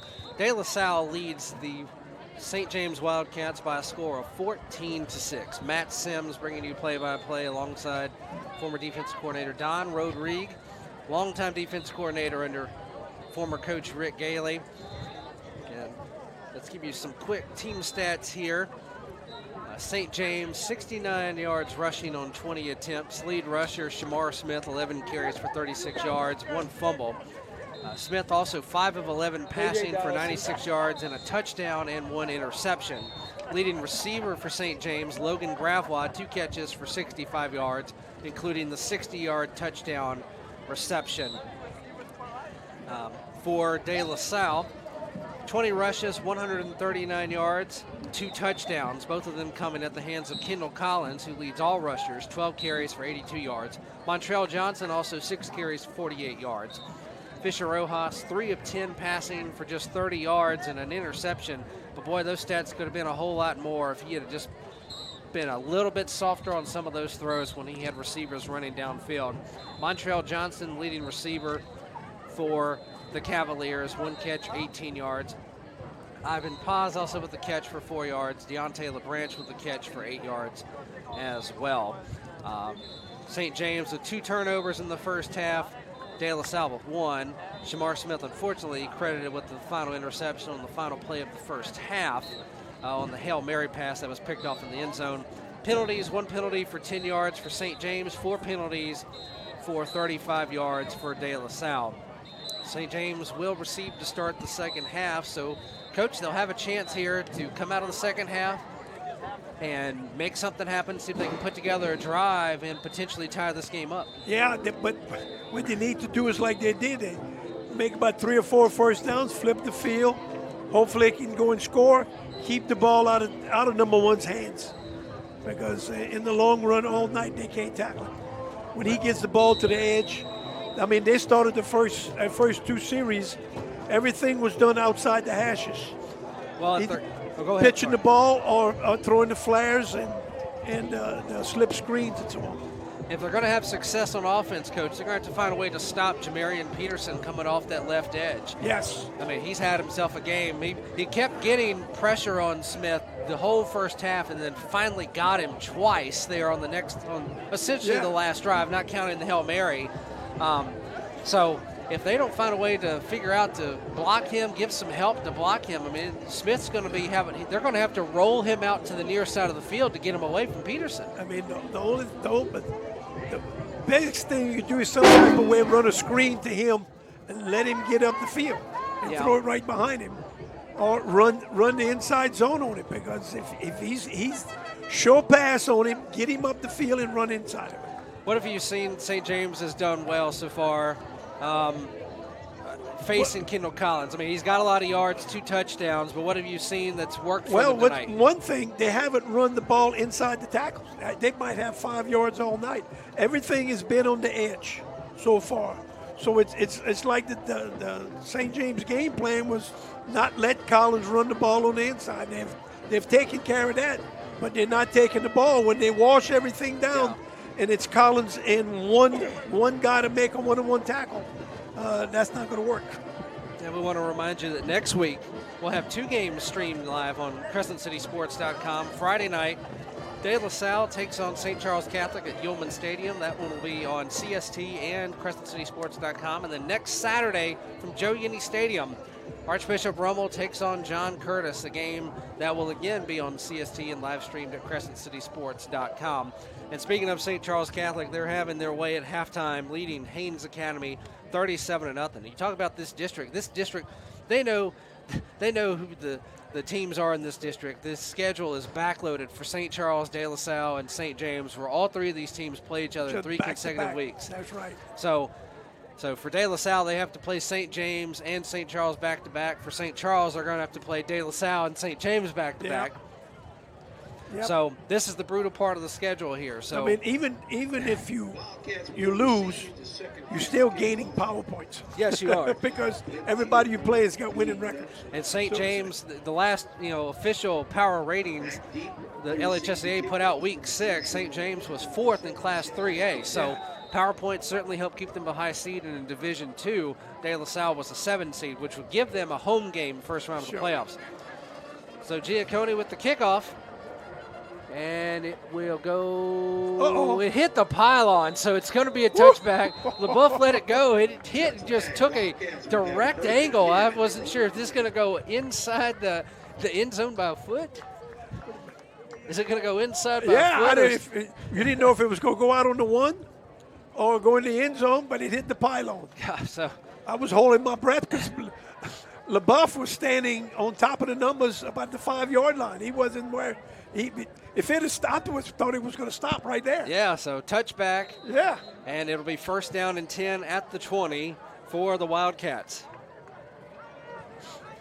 2 wide receivers, far side of the field, one on the far side, 2 on the near side.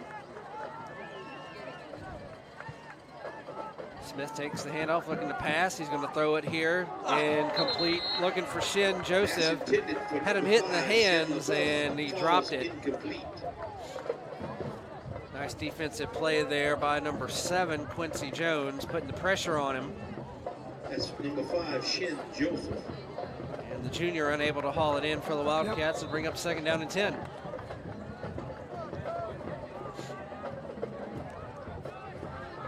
So it looks like they're going to come out. Trips receivers, far side. Into De La Salle's boundary. Ball's in the middle of the field.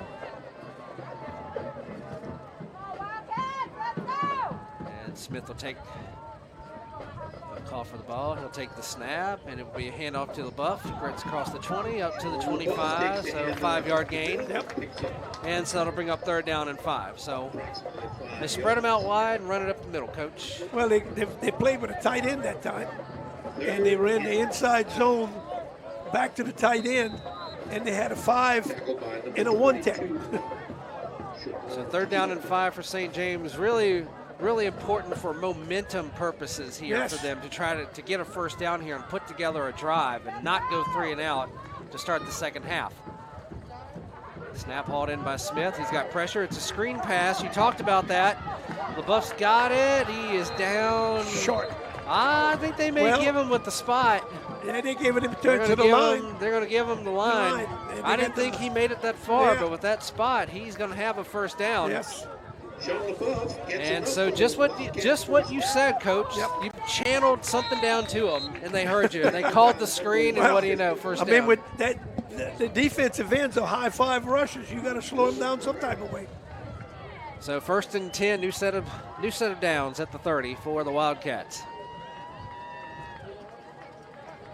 Smith will take the handoff, takes the snap, doesn't hand it off, looks to throw, gets his receiver undercut.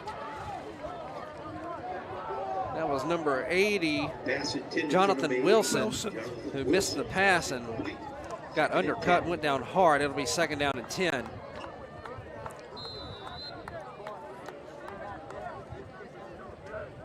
Quincy Jones has 2 of them. He's knocked free. Yeah, They've it had has. it in their hand. These were good, hard, clean tackles. Trips receivers far side of the field. Hand off to LaBeouf up the middle. He'll get, it's like about 3. And so that'll set up a third down and long for the Wildcats. 10 minutes, 40 seconds to play in the third quarter. It's 14-6. 14-6, De La Salle leads. At least St. James is eating the little clock now. It's running. So Trips far side of the field. Smith will take the handoff, looking to throw. Wants to come back near side. He likes that throw. He underthrows his receiver on the curl route. That time, at least, he let him run down the field a little bit to get Quincy Thomas away, so he couldn't undercut another one. But he underthrew the receiver, incomplete, and that'll bring up fourth down.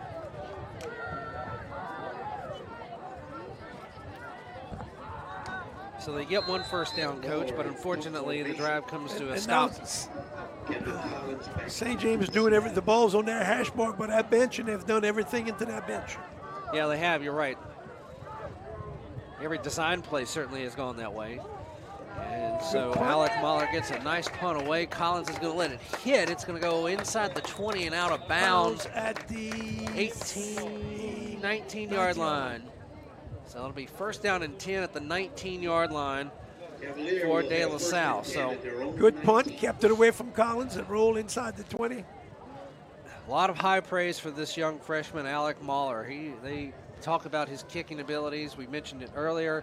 He kicked a 55-yard field goal earlier in the season and had a really nice punt there. He definitely flipped the field for the Wildcats and put De La Salle inside their own 20. So really helps the defense out now.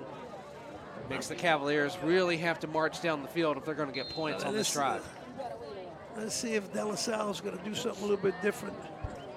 Okay, is Collins back at quarterback? Yep, Collins in at quarterback.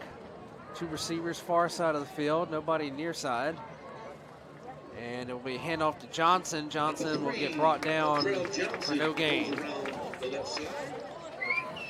Tell you what, since that second drive, St. James has stepped it up.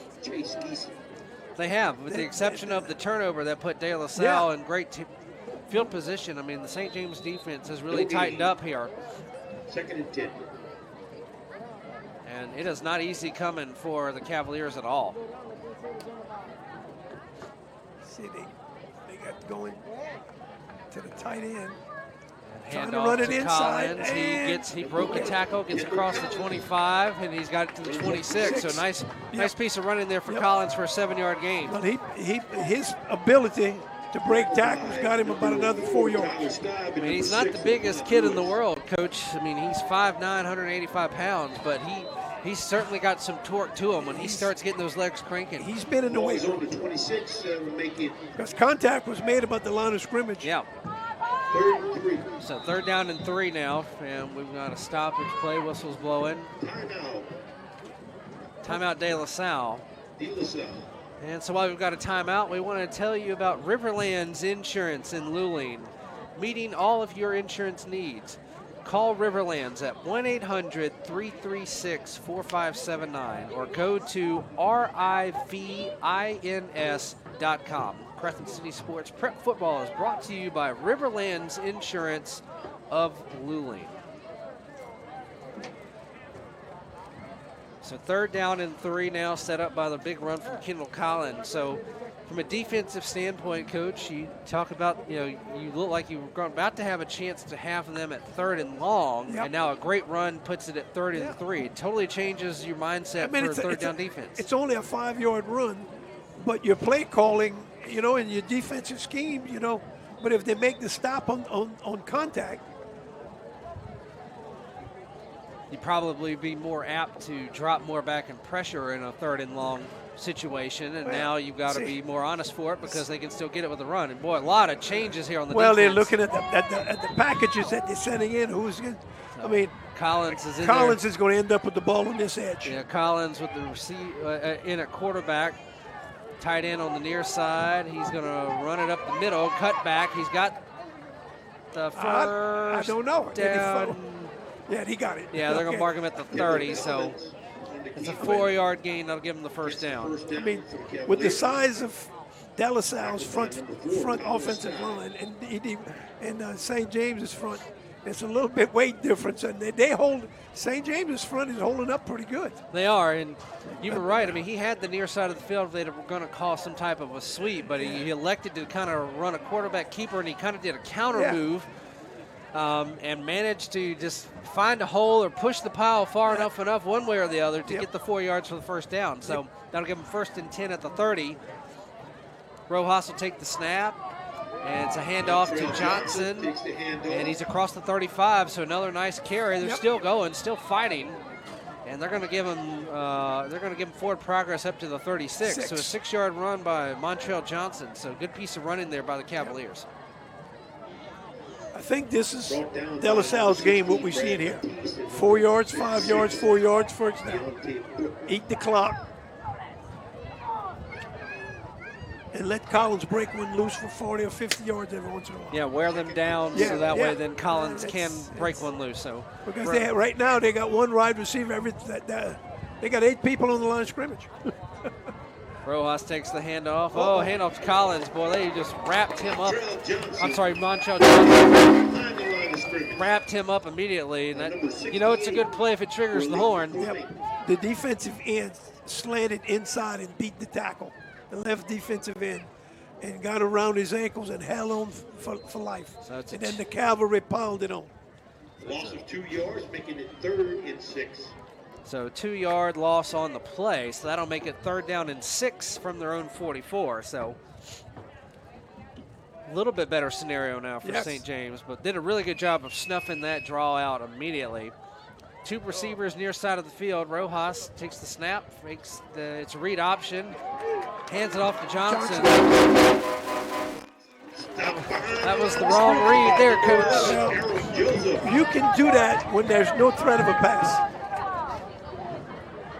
It's a whole lot easier to defend when you can put everybody's feet 5 yards from the ball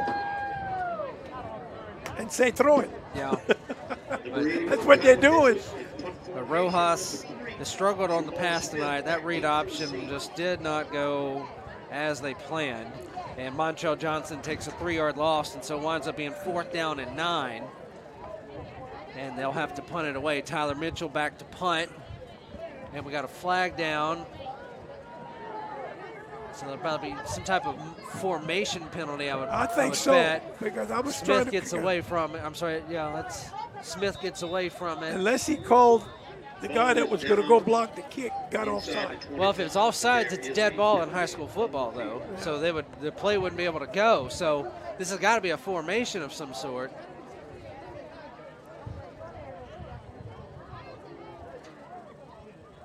Well, I mean, now if he lined up in the neutral zone, then you're right. We got 2 flags, so both line judges saw it. Are you going to make them punt it again? Let's see. So the ball's down at the 23 for the moment. 23-24. And they're still talking about it. Make him punt. He's pointed back. Yeah, so this is going to be on De La Salle. I think De La Salle's going to be called for some type of formation. We'll find out. They didn't have enough. They had too many people in the backfield. Yeah, legal procedure. That's formation. Yeah. So the punt is all for naught. They'll have to do it again. Illegal formation is the call against the Cavalier. So instead of the ball being down at the 24, we'll see if they. We'll see what they can do. Tyler Mitchell is going to be standing all the way back at his 11. Now, he's had some pretty good punts. He's had a 51-yarder tonight that they let drop and roll. I mean, see, he's 5, 10, 15, 20. He's 38 yards deep.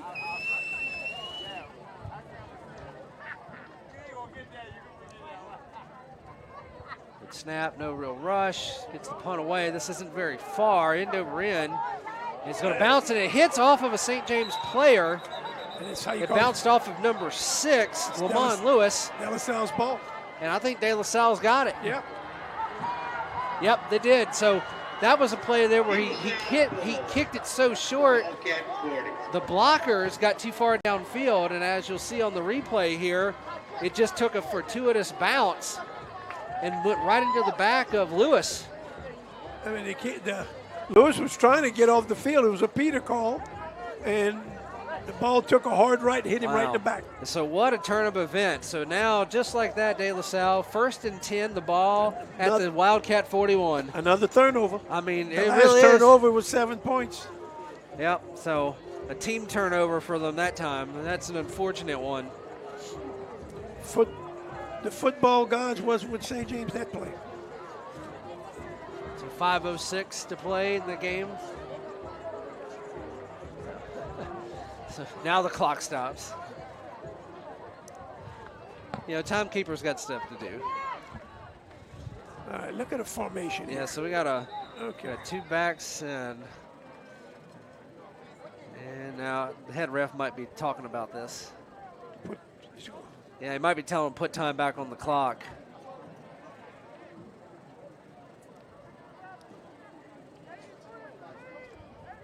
Yeah, 5:22 is what Chip Merritt's telling us here on our replay, so we'll see if they reset it to 5:22.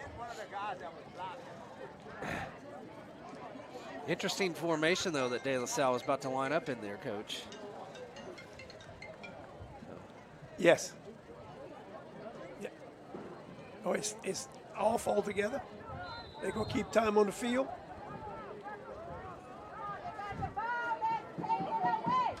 5:22. So first down 10, snap taken in by Collins. He'll keep it up. He breaks free. There it goes. Coach 20, 15, 10, 5. Touchdown. They get him, but he falls into the end zone. A 41-yard touchdown run by Kendall Collins. And boy, that one really, really stings. I mean, just like in the into the second quarter, they turn the ball over and Kendall Collins makes them pay right off the bat. Yep. Turnovers kill you. And this was a kicking team turnover. And it was because it was a short punt. Yeah, because, exactly right. Because it was a short punt. Because it was a short punt, it led to the team turnover, and the extra point is up, and it is good by Blake Giacconi. And so that will now make it 21-6 De La Salle. 5 minutes, 13 seconds left to play in the third quarter. While we have a moment, we want to tell you about College Inn. Ye Olde College Inn Crescent City Sports Prep Football is presented by Ye Olde College Inn and Rock and Bowl. Ye Olde College Inn, a true New Orleans farm-to-table restaurant. Open Tuesday through Saturday for dinner, and home of the New Orleans Prep Sports Hall of Fame. Anybody who's anybody of anybody is on the wall at Ye Olde College Inn. Yes. I went to dinner there last year, so 2017, on my birthday, no less. Finishing up dinner, go and sit down at the table. I look to my left to see what picture's there. And who is it? But it's a picture of Ed Daniels and Kid Trahan. I immediately texted him and I said, well, you just ruined my dinner, Ken. Thanks so much. They got some stories in that place. Oh, yes, they do. Yes, they do. Matt Sims alongside former defense coordinator, Don Rodrigue for St. James, bringing you tonight's action here on CrescentCitySports.com. De La Salle, 21-6 lead over St. James. Now, if you're St. James coach, you gotta start to get in a little bit of sense of urgency mode because you haven't had much success moving the football. You're gonna have to start taking deeper shots.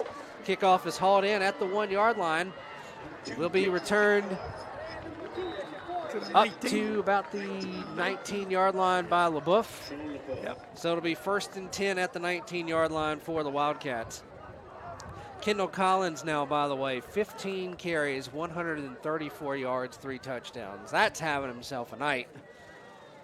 Yes. De La Salle as a team now approaching 200 yards rushing for the game. So the Cavaliers have certainly been able to move the football at will in many regards on the ground. Yes. By breaking open the big play. It hasn't been 5, 10-yard chunks every play. It's just been grinding, then breaking it wide open. So 1st and 10 at the 19. Trips receivers near side. St. James, all their design throws have been to the near side. So trips receivers here. Let's see if he comes. They're going to go with a little dump pass out of the backfield to LaBeouf. He leaps over a defender. He's at the 35-40, and he will run out of bounds at the 45. How about that? They sealed the inside off of those linebackers. They made a play.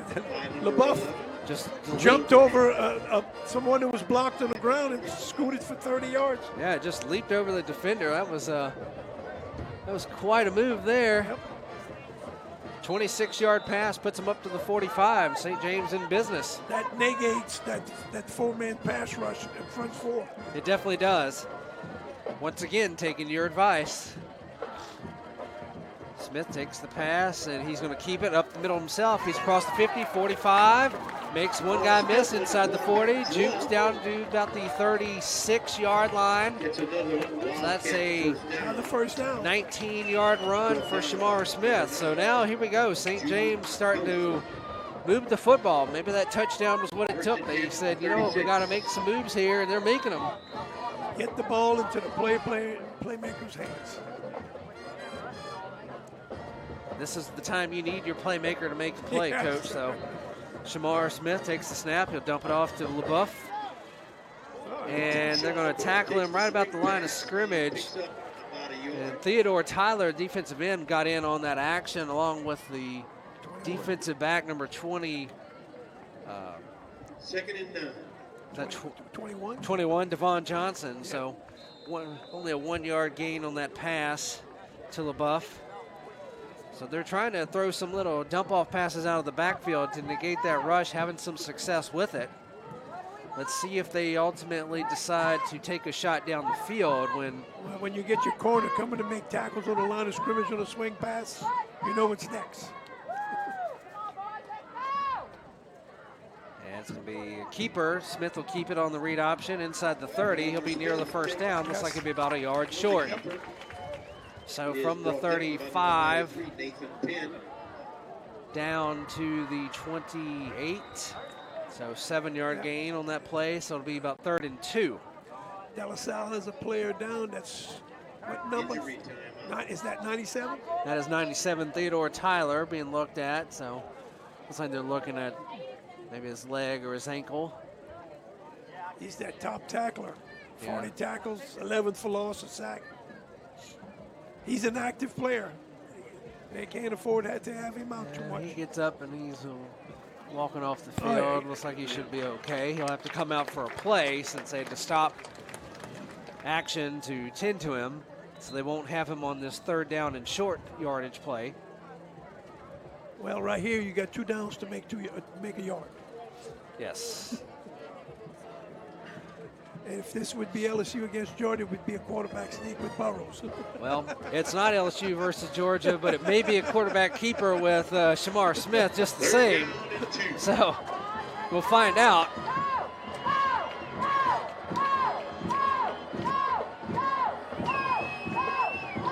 Smith takes the snap, takes the handoff. He's going to throw down the field. Incomplete. I do not see a flag. Wow. There was some. He wouldn't let him come back to get the ball. There was some contact. Yeah. But they're going to rule it incomplete. Paul was underthrown. But it's like the back shoulder throw. See the replay there. So hard to see from the replay, but the fact on the video, it was contact when the ball's in the air. Yeah, so that'll lead to 4th down and 2. It's a big play here for the Wildcats. It's a great call. Needing to keep the drive alive. It was a great call. If the throw's a little bit further, it's a touchdown. Yeah. De La Salle showing blitz. Timeout is called. They're going to call false start on St. James. So De La Salle showed blitz very late in that snap, and I think it made one of the tackles jump, I mean. And so now this goes from being 4th and 2 to 4th and 7. That's really tough. I mean, that changes your play mind here, because you can run a little play that doesn't get you more than 2 yards and get a first down when it's 4th and 2. Now you got to call something that's going to get you some yieldage. Make it 4th and 7. Or else it's going to be a turnover on downs.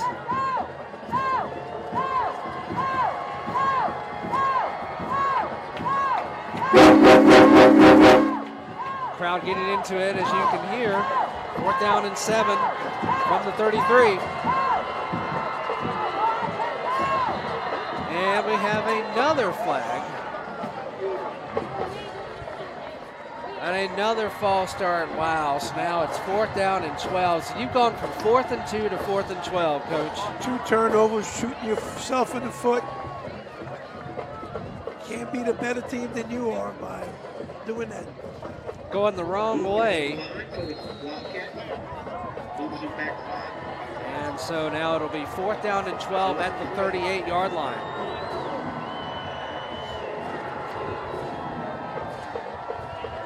Smith looking to the near sideline for the play calls. Got it. 2 receivers near side, 2 at the far side. LaBeouf in the backfield. He'll line up to his right. Takes the snap, looking to throw. He'll make the throw, and it's going to be batted down. We have a flag here in the backfield. Holding call. Came from the ref. That's going to be a hold, so that'll be declined because it'll be a turnover on downs. Coach Manali already out midway onto the field to signal a decline. It's a turnover on downs. And boy, we have talked about things taking the wind out of your sail. You get a big touchdown, miss the extra point. You give up a turnover right after you get into their field, which leads to a score. And now you march down the field, get deep inside their territory, and have a turnover on downs. Yes. I mean, it was they threw the fade route, which was a great call. All Shamar to do is lead the receiver. It's going to be 6. Yeah, it was a good play call. He just underthrew him. Yeah. And, it might have led to some contact there, but I think that probably that's why the refs let it go, because it was underthrown. They said, well, both guys now have an equal chance for it, even though there's contact before the ball gets there. The DB never had his head turned around. He never made a play on the ball. Usually when you get that, if he had his head turned, making a play on the ball, contact. Yeah. But there's.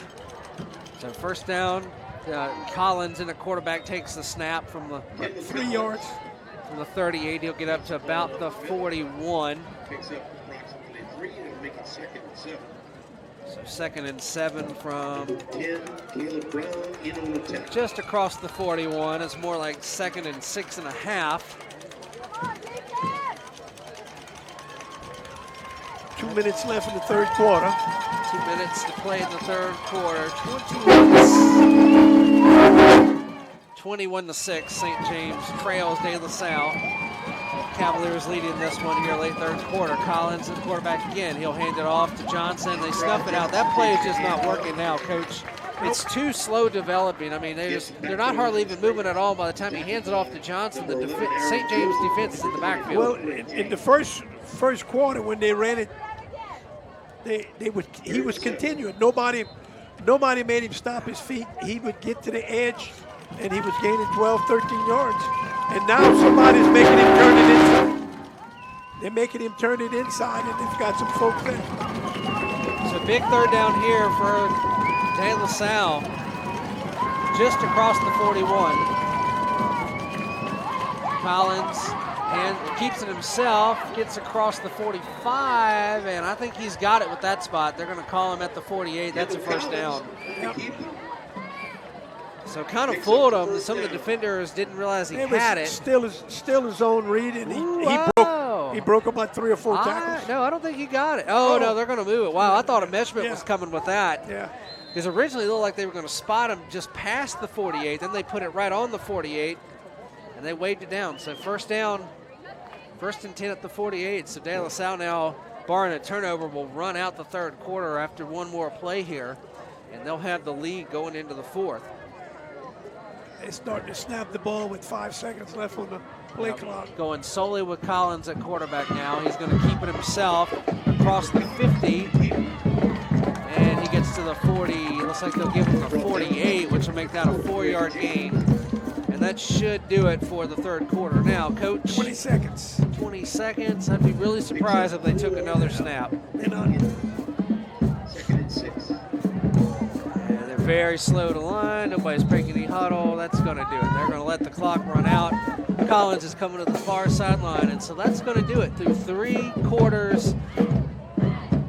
De La Salle leading the St. James Wildcats by a score of 21-6 here. And so we will be right back in just a moment to bring you the fourth quarter, final quarter of action. Matt Sims alongside former defensive coordinator for St. James, John Rodriguez, here on CrescentCitySports.com.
Welcome back. Fourth quarter here, set to start at St. James Stadium. De La Salle leading St. James by a score of 21-6. Matt Sims alongside Don Rodriguez bringing you the action. 2nd down and 6 for the Cavaliers. Collins, quarterback, hands it off to Johnson. This time he's going to get some positive yardage. He's got the first down, moving forward, turning his feet. That's a 7-yard gain, and they'll have it 1st down and 10 at the 41-yard line. I'm afraid that big offensive line is going to start to take its toll on St. James front four. I think it's already doing it some now, Coach. Yeah, when you in the fourth quarter, when you running inside the tackles and you get 10 yards. That's the first sign the defensive line's wearing down. Yep. So Collins will stay in at quarterback, waiting for the signal, letting the play clock run all the way down, now inside 5. He'll take the snap. It will be a handoff to Johnson. Johnson trying to feel out his blockers. He'll get about a yard up to the 40. St. James did a good job with that. Somebody's anchored to 5. The 5 anchored that tackle, and the inside linebacker didn't let him cut it back. They're going to call it the 39, so actually be a 2-yard run for Johnson. Yep. De La Salle now 215 yards on the ground as a team, so really having success moving the football tonight. Collins under center. He'll take the snap, hand off to John, keeping himself off the right side. He breaks the tackle. Here comes a flag. This will come back. There's another flag, so I don't know if these are the same penalties. Three flags. 3 flags. Everybody's got one. I think I left mine, Coach, or I throw it from here. So at least one hold is going to be called on this. I don't know if the other 2 saw the same hold. It looks like they might have. The umpire's moving his flag up too, so. Holding. Yep. Some laundry on the field. So 10-yard holding will negate the big play by Kendall Collins that would have gotten him a first down. Yep. He's so patient with the ball to let the blockers do. And then when he puts that right toe in the ground, gets his shoulder square, he's a load. Sometimes it takes that play a little bit too long to develop, and that just asking a little bit too much for that offensive lineman to hold that. Yep. Has to get a little bit too much of the jersey. So now that'll back him up. Spot foul. We'll put it back to the 47-yard line. So holding penalty called from the 37. 2nd and 17. Yeah, 2nd and 16. 10 minutes and 30 seconds left. Collins missed the ball, but he'll just fall on it there. So he just missed the snap. So that'll be a 6-yard loss. Oh, they're going to call late hit? I don't know. I think the St. James guy got rid of the block and flipped him. So it was on the sideline. The guy was blocking him, and the St. James defender just threw him away. I don't know what they're going to call here. I mean, that would be a personal foul. I'm waiting to see. Holding. Defensive holding. Defensive holding. I don't even know. Wait a while. I don't even know. This is not a pass. I don't even have defensive holding on a pass. I mean, I don't even know how that's possible on a non-pass. I mean, the snap immediately went by the quarterback, and he fell on it. There was a defensive holding. I've never seen that before, Coach. The football gods, they get a bad snap and a bad play, and it comes out good. So, I mean, it gives De La Salle 10 yards. It'll be 3rd down now and 7 from the 38. That was really strange. So 3rd down and 7 from the 38. Collins will take the snap. Another flag. He's going to break free. This is probably going to be a formation penalty, though. He's up to the 10-yard line, so it's a 27-yard run if it stands, but the far line judge. Unless St. James is lined up offside. That's the only. Yeah. And I don't think it was formation, unless the wide receiver. Is that Collins down? And yeah, we have a player. We have a player down, and it is. The helmet is now off. I think it is Collins because I don't see him anywhere. The tackler put his helmet right on his knee. And they're looking at his leg right now. Yeah. Coach is coming out to take a look. It's against De La Salle. Yeah, so it is a formation penalty. Well, when it comes out, look, and Manali is just beside himself. Coach Manali is beside himself. Yep. There's some animation going on now. Yeah, that is some animation. Get up, son, and walk.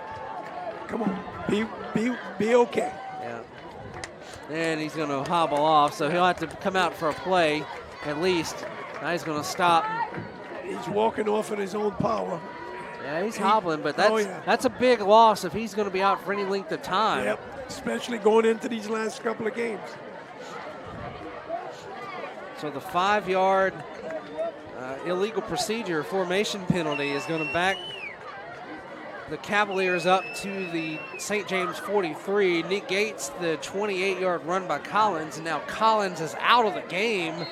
I don't think he's coming back. With the leg injury. And boy, that's really big. I mean, you're up by 2 scores. Thankfully, you're not trying to come from behind if you're De La Salle, but boy, that momentum that you were having with your offense is now certainly gone. So Rojas back in at quarterback. Oh, they got a flag. Now another flag. It's on the unsportsmanlike on the sideline on Coach Manale. Wow, I mean, he is hot. Well, unless his wide receiver was lined up in the backfield. As everybody knows, it's been a tough week for Coach Manale personally, so he's very short fuse for things he is not happy with for that. Thankfully, on the personal side of his life, it sounds like there's some pretty good news at the moment, so that's good. But this is going to be an unsportsmanlike. It's going to back them way up because of Coach Manale's animation there. Yep.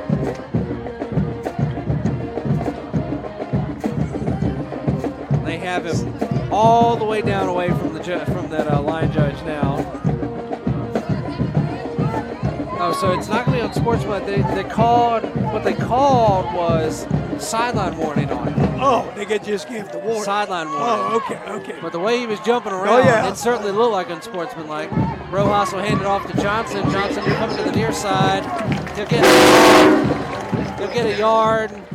Tyler Smith on a great tackle up the field. That's a free safety coming to make a tackle for about 2 yards. Yeah, so 2-yard gain on the play. So that's going to bring up 4th and 10. They're right back to the original line of scrimmage. After all of this, they find themselves with 4th and 10 at the original line of scrimmage at the 41. And, I mean, the way they're punting, I would think you'd want to punt it, try to make St. James go as far as possible, especially with Kendall Collins out. They're going to try to draw them off sides.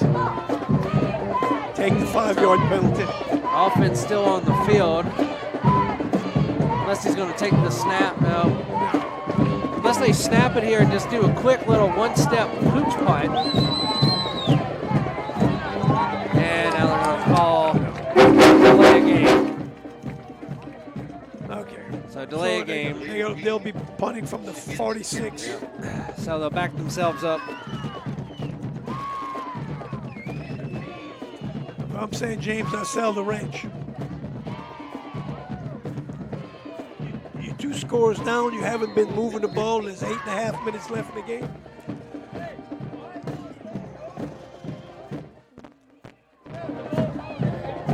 So 4th down and 15, Tyler Mitchell on the punt, standing back just inside his own 40. You've got Shamar Smith standing back at the 10. Put it to the right.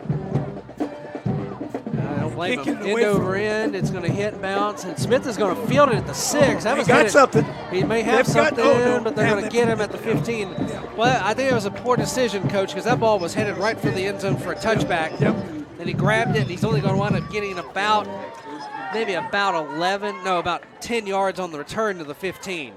But just remember, he's a thoroughbred. He thinks he can make something happen. That's what he's trying to do. You're in a spot where you need your playmaker to make a play, and he is their playmaker, and he thought he was going to make a play. Yep. So, I mean, I'm not going to fault him with that. This 4th quarter, Crescent City Sports Prep Football is brought to you by Lamarck Ford and Kenner, the only local dealership in the New Orleans area where you can totally buy online. Go to lamarck.com. So 1st and 10 for St. James at the 15-yard line. 8:16 to play in the ballgame. St. James has got to get a score on this drive. Empty backfield. Empty backfield. 5 wide receivers. Yep, trips far side, 2 wide receiver near side. Looking to throw, no rush. He's got time. Dumps it off over the middle. That is going to be to LaBeouf. Yep. And he's going to get the first down up to the 27. So 12-yard gain on the play.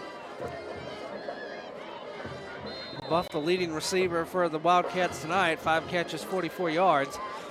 1st and 10 at the 27. 5 wide receivers again for Smith.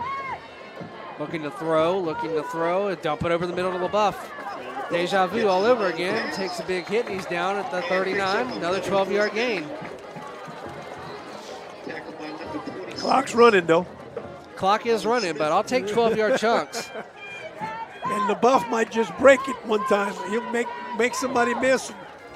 He just might. 5 wide receivers again. I wonder if they'll throw it to LaBeouf over the middle.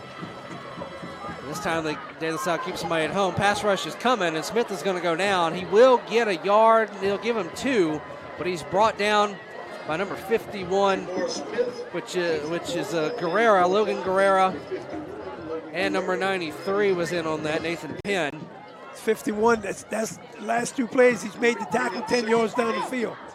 And if you're a defensive lineman doing that, he's not rushing the passer. So he must be the sniffer. So 2-yard rush for Smith. Smith looking to throw, incomplete. Threw it just a little bit too high. Yep. Pass intended for number 39, Tyshawn Williams, falls incomplete. All right, 3rd and long. So it's going to be 3rd down and long. 3rd and 8. 3rd down and 8 for the Wildcats. Smith trips receivers to the top side. Throw to fade. It was there before. He just underthrew it. Looking to throw. He's got time. Now he's got pressure from Penn. He's going to throw down the field. He's got a man there. He makes the catch, and they're going to say he's in. Over the shoulder. Tyshawn Williams with the reception. Oh, we have a flag on the play, a holding call. This is all coming back. Hell of a play.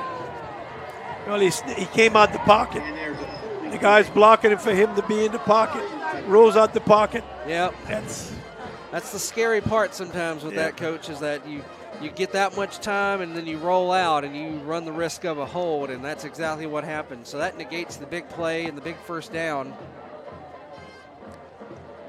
Make it 3rd and 20. So that'll make it 3rd and 20. Under 7 minutes from the left 29. in the game. Yep, clock ticking down on the Wildcats. They need 2 scores, but they got to get the first one. Looking to pass. He's under pressure. Scrambling around. Still got time. Still scrambling around. Boy, this is getting a little bit wild. He misses, makes a defender miss. Dumps it over the middle. It's too short. It's incomplete. He ultimately tried to go to Tyshawn Williams again. He completed it. Oh, wow. So they did call it a completion. Well, I thought that ball hit the ground. But he caught it on his knee. All right, they go in punt. So from the 29 to the 34, so a 5-yard gain on the pass to Tyshawn Williams. 6:17, the clock running. 6:17. They're going to have to punt. They're too deep in their own territory. They can't not punt. Deontay LaBranche back deep to receive.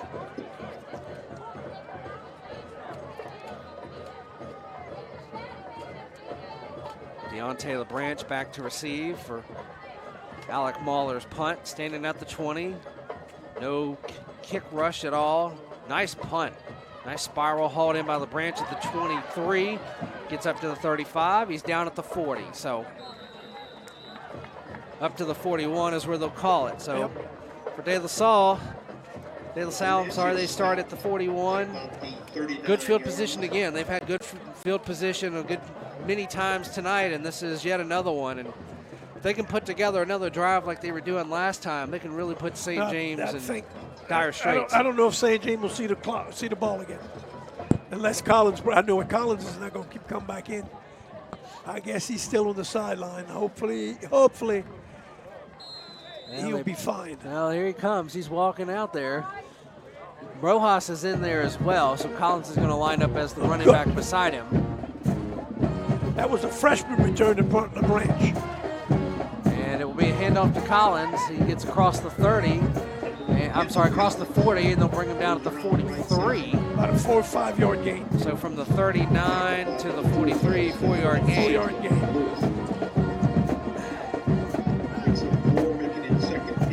So that certainly helps De La Salle's ability to hold on to the football in this game, Coach. And and try to keep St. James from getting it back at all, as the clock now ticks down to 5 minutes, 13 seconds to play, 21-6 lead for the Cavaliers. They're snapping the ball with under 5 seconds on the play clock.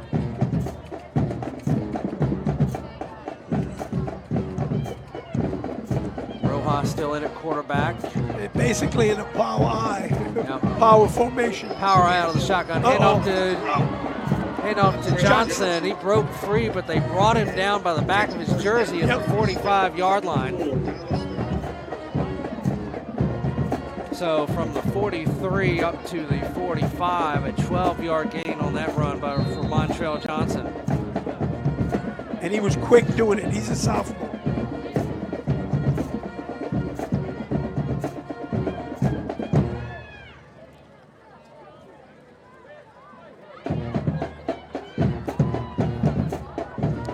First and 10 from the Wildcat 45-yard line now. Cavaliers, 4:26 to play in the game and counting. Handoff to Johnson again. He'll go left side and he kind of pushes his way forward. They snapped it with 1 second on the play clock that time. That's great clock management. 4:14 left in the game. 3-yard gain on the play up to the 42. So.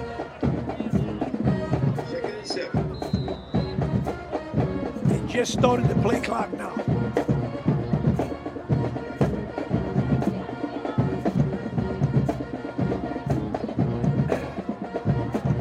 So this play clock will tick down inside of the 3:40 mark before they have to snap it. You can bet it'll be a handoff to Johnson once again. To Collins, and it is Collins. And he'll get it up to just inside the 41. So that'll be a 1-yard gain on that carry. 2 seconds on the play clock when they snapped it. 3:26 on the on the game clock. So 3:20 it starts, so they won't have to snap the ball until it's inside 3 minutes to play in the game now, Coach, with 3:17 to play in the ball game. De La Salle leading 21-6 here. This will be a big win for the Cavaliers in this three-headed beast that is District 10 3A. Get a win over St. James going into the game against St. Charles Catholic next week at Yeoman Stadium. Handoff to Montrell, and they're going to bring him down for a 1-yard loss, maybe a 2-yard loss at the 42. And we have a timeout by St. James. At 2:49 left in the fourth quarter. So it's going to be a 2-yard loss for Montrell Johnson. Timeout called. So, I mean, they didn't run all the clock down, but they didn't leave much for it. No. I mean, last year's game, I think De La Salle had 62 points. And now 63, this year, 63 points, and this year they have 21. I don't know if it's De La Salle's lack of offense or St. James's defense has stepped up some from last year. And it might be the missing piece of Julian Gums as well. And the 3 block punts. That's right. 3 block punts will go a long way toward helping you get 63 points. And 2 of their touchdowns off of turnovers.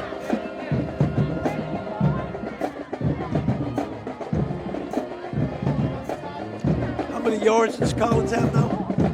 Collins up to 20 carries, 153 yards. Okay.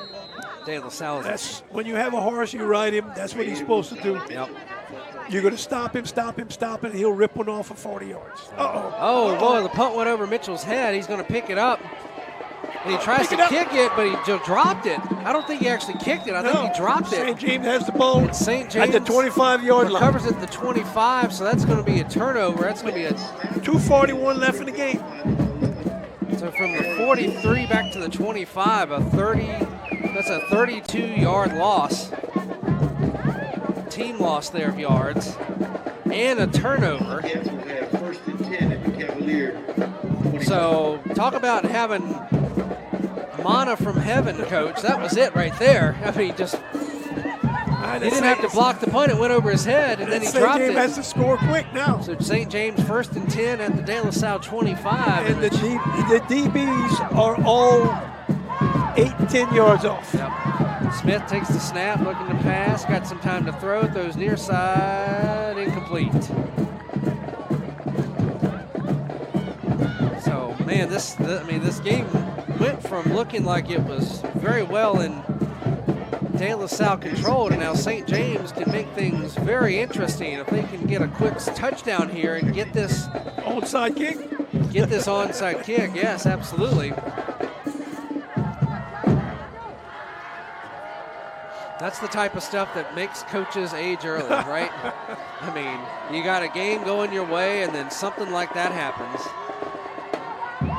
Smith, 3 receivers near side, 1 on the far side. He'll roll to the near side of the field, looking to pass, now looking back up. Now he's scrambling. He's got backside area to run. There's containment, and he'll go down at the 20. So they had containment to keep him from breaking it for a touchdown, but they certainly gave him enough cushion to get 6 yards on the play. Clock's running with 2:16 on the clock. So they're going to have to get back up here fast. They can't waste any time. He's down to the 19. It was a 6-yard gain. So 3rd down and 4 for the Wildcats. Clock ticking. 2 minutes to play in the game. 21-6, De La Salle leading. And Smith fakes the pass. Now he looks like he's going to keep it himself. He'll get across the 20. Got a holding call. And we're going to have a holding call. He did not get the first down anyways. They knocked him out of bounds a yard short of the first down at the 17. But the holding now will bring it all back anyways.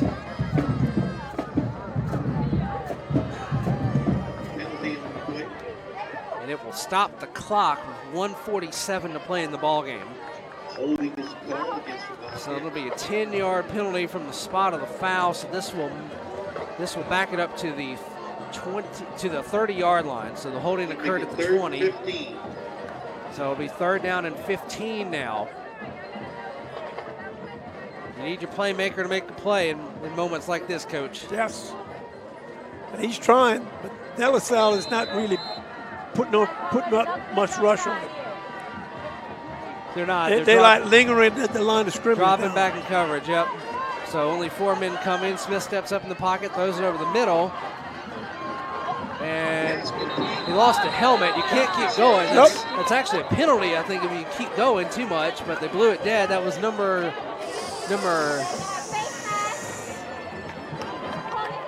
that's 7? 7? That'll be a Wildcat first down.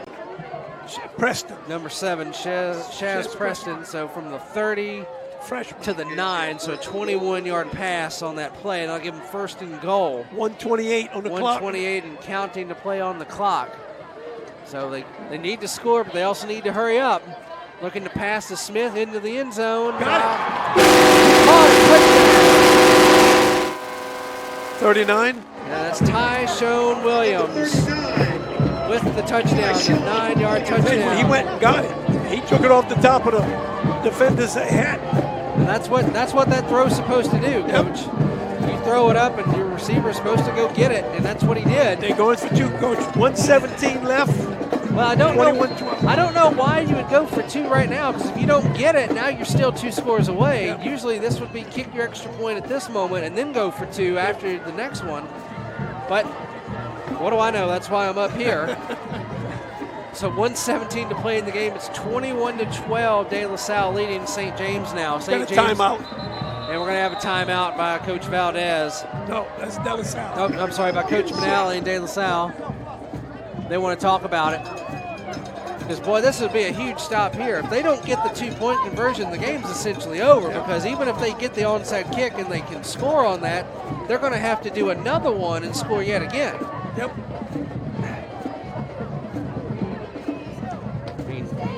I really don't understand the thinking with this. That missed extra point, which he doesn't usually do. Yeah, I guess it's really playing in Coach Valdez's mind right now. So.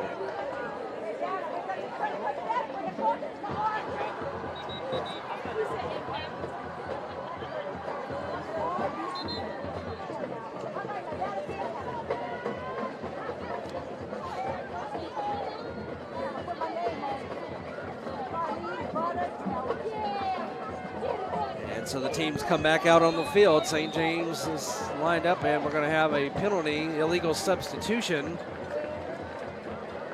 on St. James. So now this two-point conversion just got even more difficult. So now instead of having it from the 3, they'll have it from the 8. Too many men took the field, and they immediately recognized 12 people in the huddle. Yeah, tried to run off the field, but it was too late at that point. The damage was done, and now here comes the extra point unit, which is the play I thought you should have made all along, because you make the extra point. We're down to 9 seconds. We're going to have another delay of the game. They are going to have to hurry. Here comes the swinging gate. Not going to have enough time. 2-1, and that's a delay of game. Here it comes. Now this is going to back it up to the 13. Wow. I mean, that is still really an extra tough. point. Yeah. I mean, that is really tough, Coach. You were at the 3-yard line thinking about going for 2. Now you're at the 8-yard line to kick the extra point. Now you're at the 13-yard line. I mean, that's really tough.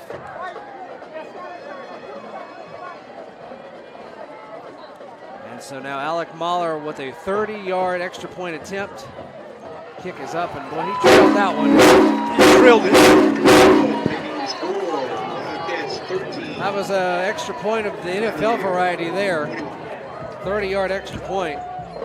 And so that will now make the score De La Salle 21, St. James 13. And so just like we were saying, well, like I was trying to argue my case, that now it's a one-possession game. They heard you. I guess so. Well, they heard you at halftime about the screens, and they heard me on the extra point there after enough pleading.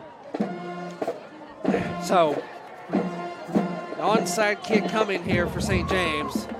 De La Salle recovers. That will be it for the game. Wildcats with 2 timeouts left, so they could only stop it twice.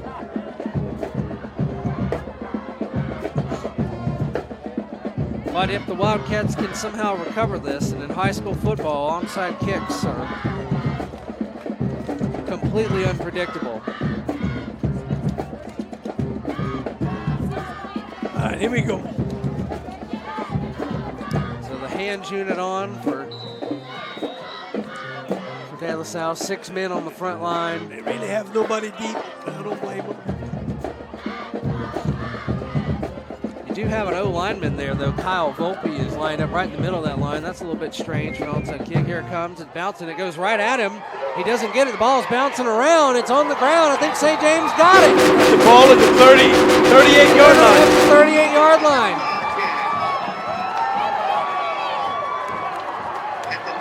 Ball recovered, looks like it was number 8, Chase Geeson, on the recovery. I mean, Coach, you have your hands unit out there. I don't know why you would have a lineman. It bounced over the second level. Yeah, I don't know why. There's 1:12 left in the game, and it's a touchdown on a 2-point conversion. We going into overtime. And so, man, oh man, did that snap over the punter's head seem bigger and bigger and bigger by the second at this moment. So the DBs. 1:12 to play in the game. The crowd is really into it now. And if you're on the De La Salle sideline, you just got to be shell-shocked. Both corners are 12 yards away from the wide receivers. Smith in shotgun, 5 wide receivers set, looking to run, got time. He may just keep it now. I know he's going to throw it to LaBeouf, who makes the catch, and he's inbounds. So from the 40, 17. From the 43 down to the 18. So 25-yard gain on that pass. And it's 103. He needs to spike it. Well, they've got time now. They've still got 2 timeouts.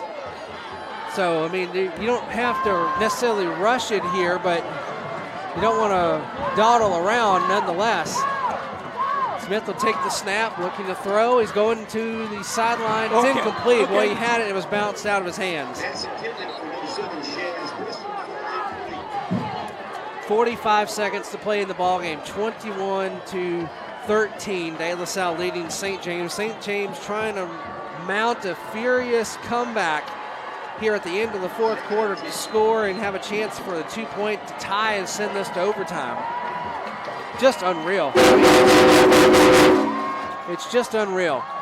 2nd down and 10. Smith takes the snap, looking to throw. He's got a man in the end zone. Oh, he dropped it. That was a touchdown. He hit Tyshawn Williams in the hands. Just slightly threw it behind him, Coach. He had to reach back behind him just a little bit. Yep. And he couldn't haul it in, but he was wide open. That would have been the touchdown to put him within 2. 41 seconds. Third and 10.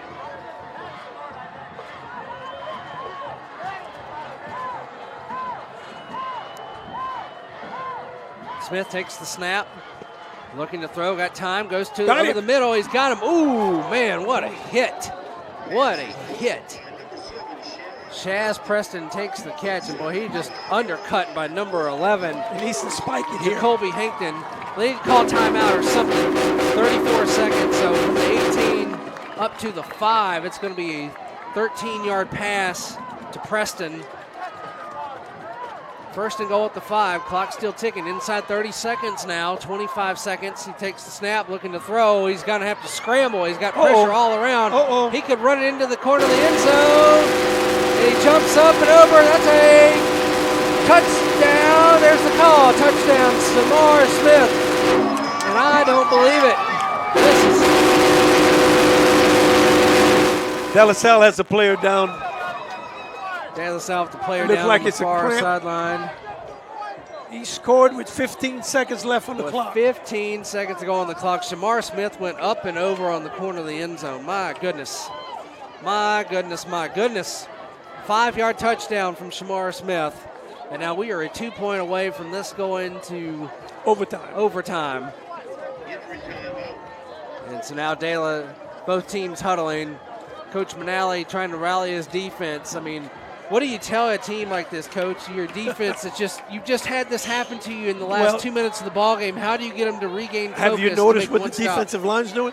The defensive line is not even leaving the line of scrimmage now. Yeah. That's the difference. Yeah. Because usually they were going and they were trapping Shamar from behind and making him run humps. He don't have to run hump. He just gets to the outside and he outruns them. They're staying on the line of scrimmage.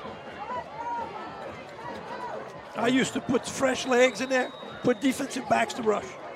Go fast. That's what I tell them. So the injured player for De La Salle is walking off on his own 2 feet. Still can't see the number from across the field. It's number 7, so that is Quincy Thomas. That's a big. He's had a pretty nice game in his secondary. Yep. So they will be without his services for this 2-point conversion. So 15 seconds to play in the ball game. And boy, this is the biggest 2-point conversion of the year, without a doubt, so far for St. James. 2 points to tie it up. 21-19, De La Salle leading St. James. 2 points here to tie it and send it to overtime. So the ball is on the far side hash. Smith in shotgun. Then bunch trips right. Bunch trips right. One wide receiver far side of the field. He'll take the snap. He'll roll near side and throws it. Incomplete. Oh, my goodness. Pass intended for Logan. He had Logan Gravois. He had him there. That was the play they wanted. Just kind of a flare to the sideline, and he just put it out too far in front of him. Yep.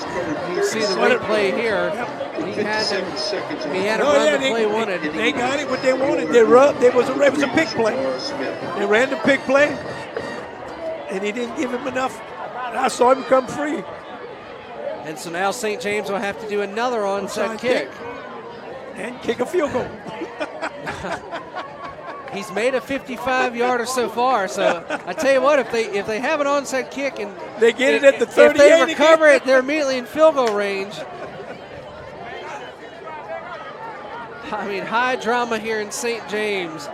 As St. James has mounted a furious rally in the last 2 minutes of this ball game to get within 2 points. They're trying to get yet another onside kick recovery to try to give them one last chance to win this football game. So Mahler lines up deep. They cross it. Here's the onside kick. It's the exact same one as last time. And there's a scramble for the football down below. They're saying De La Salle got it. Yeah. Looks like it was number. No time off the clock. I think Deontay LeBranch actually came away with the football. And so now this will probably do it. So number 12, LeBranch. So St. James has 2 timeouts, so they can call timeout after 2 knees, but then third down they can't stop the clock anymore. So kind of an anticlimactic finish here in the last 12 seconds, but my goodness, how we got to this point it's just unbelievable, Coach. That's why they call it high school football. There's nothing perfect to it, and we love it. I mean, this is why the life expectancy for football coaches really doesn't go very high, because this type of stuff just takes years off your life when the game is essentially well in hand.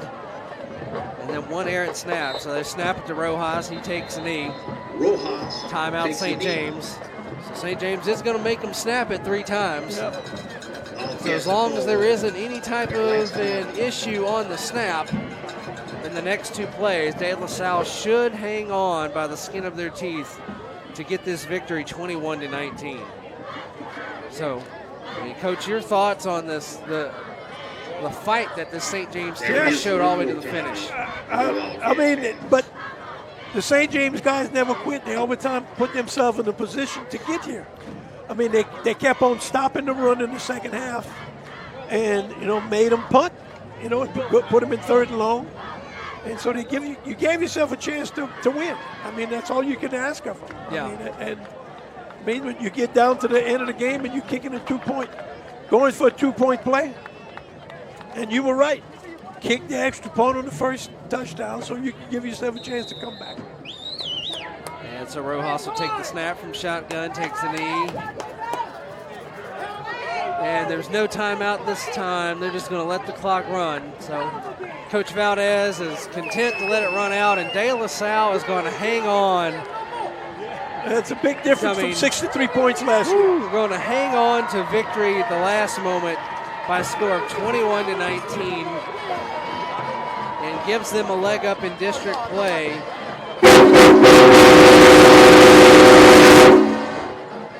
It gives them a leg up in the District 10-3A race now, as they will move to 3-0 in district play, heading into the showdown next week with St. Charles Catholic. St. James, they will fall to 2-1 in district play.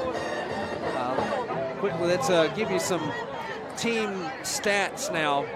We'll start with St. James. 27 carries for the team, 116 yards rushing. Shamar Smith again led all rushers, 16 carries, 75 yards, 1 touchdown and 1 fumble. Sean LaBeouf, 11 carries for 41 yards. Passing, Shamar Smith, 15 of 29 for 225 yards, 1 interception, 2 touchdowns, a 60-yarder to Logan Gravois, and then the 9-yarder to Tyshawn Williams there to get it to 21-19. I'm sorry, to get it to 21-12. Logan Gravois, 2 catches for 65 yards and a touchdown. Sean LaBeouf, 7 catches, 81 yards. He led St. James in receiving. Chaz Preston, 2 catches for 34 yards. Tyshawn Williams, Shin Joseph, 1 catch for 13 yards.